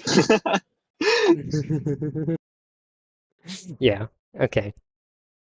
In that case, unless Chad has any questions, I think that's most of the stuff that I wanted to talk about today. Thank you so much, everyone who's been listening. I didn't expect that many people to listen in. It's really cool to see that there's like interest in this. And I guess the kind of final thing to do is plug everyone's socials. Damage. Where can people find you? You should come watch me play on Twitch at hang on, I don't know it off the top of my head. Hang on. For 2 seconds. Twitch.tv/damageot. You could also go to Blue Fire, damage over time, but it's a 0 instead of an O. I don't ever post on it except to glaze Roa, but you can like watch me go do that. Yeah, damage is blazing rower a lot. #1 fan. #1 rower glazer. Bro's But farming yeah, the rower point economy. true. Unironically, do watch tournaments. I share my tournament runs. You guys can learn a lot from watching, and also I like seeing the funny number go up from people watching me. So The funny number being big is amazing. my brain releases chemicals when the number go up. Yes. Number of deaths goes up, funny chemical. Number of kills goes up, funny chemical.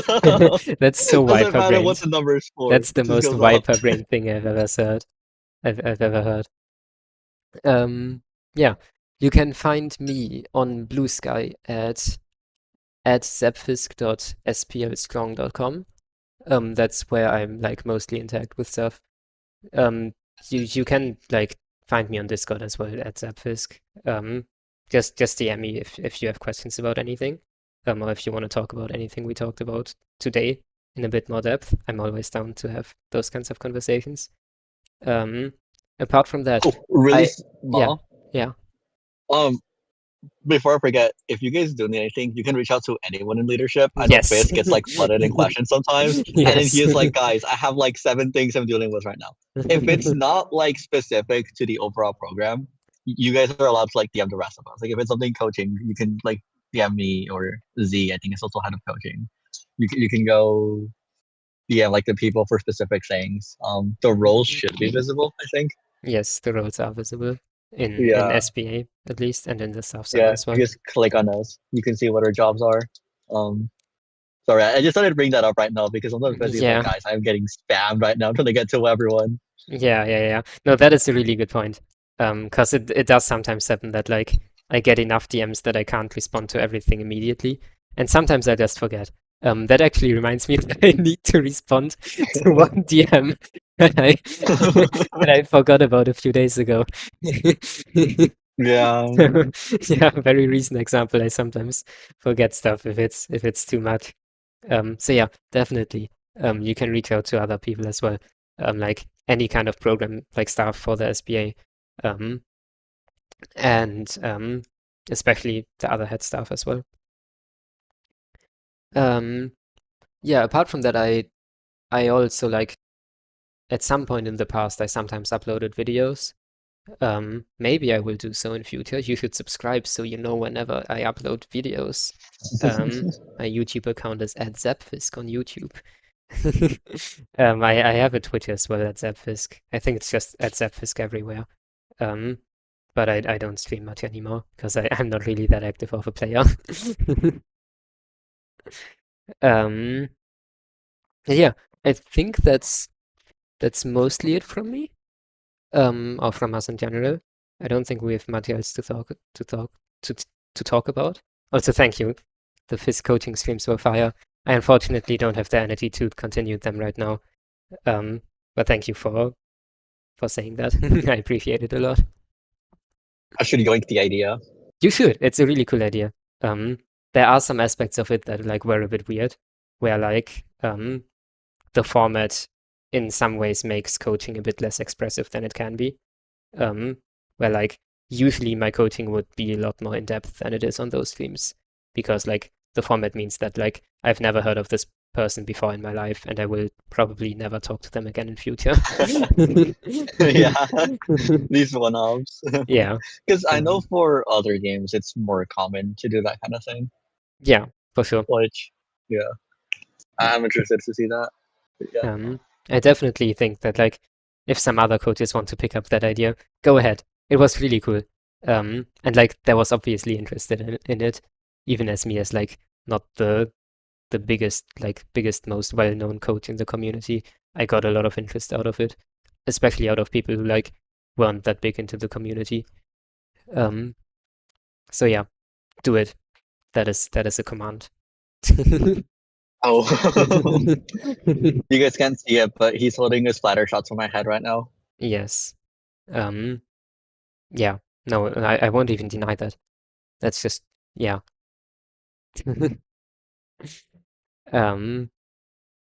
Yeah. I think that's all for us today. Maybe we'll do this kind of stream in a year again when the next anniversary hits, or whenever we feel like it. Because I think it was cool, and I hope that like the people that were listening enjoyed it as well and got some interesting insight into like what goes on behind the scenes. So joyous, so true. I love joyousness. Okay, I think that's all from us today. You know where to find us. Apply for the SBA. Applications for Season 5 are open right now. If you are watching this stream or like listening to this podcast or whatever it is, and you want to get into comp, then apply right now. It's genuinely like I think a really cool experience. And if you're interested in coaching or staffing for it, then also apply as staff. We need more staff. We always need more staff. Please, more coaches, I beg. Because this season is shaping up to be really small. So like having a few more people would be amazing. Yeah, I don't think this got brought up earlier, but coaches do have like the worst return rate out of all of the staff, right? Yeah. Yeah. Which So makes if you know sense, anyone 'cause who it's so coaches, much bug work. them, tell them to come. Yes. Please do. Please spread the word. We always need more coaches. If someone wants to promote the program, if there's like any YouTubers in chat or any people that you know are YouTubers or something like that, that is also always welcome. Because like especially more visibility on like social media platforms such as YouTube is really important for us to give more opportunities. Or you to could go more players outside to and put up apply. flyers. You know? Yes. You know how you're like one of put those up planes that flyers. shoots Yes. out like the chemtrails, like write messages in the sky. New era of SBA applications. Just drop flyers everywhere. Everywhere. Put random QR codes throughout your city. Okay. If your school has a team, put posters on campus. Yes. Ooh. I But should do that. My college has a gaming center. I've never gone there before because I don't know, introverted. But I should go put posters up there.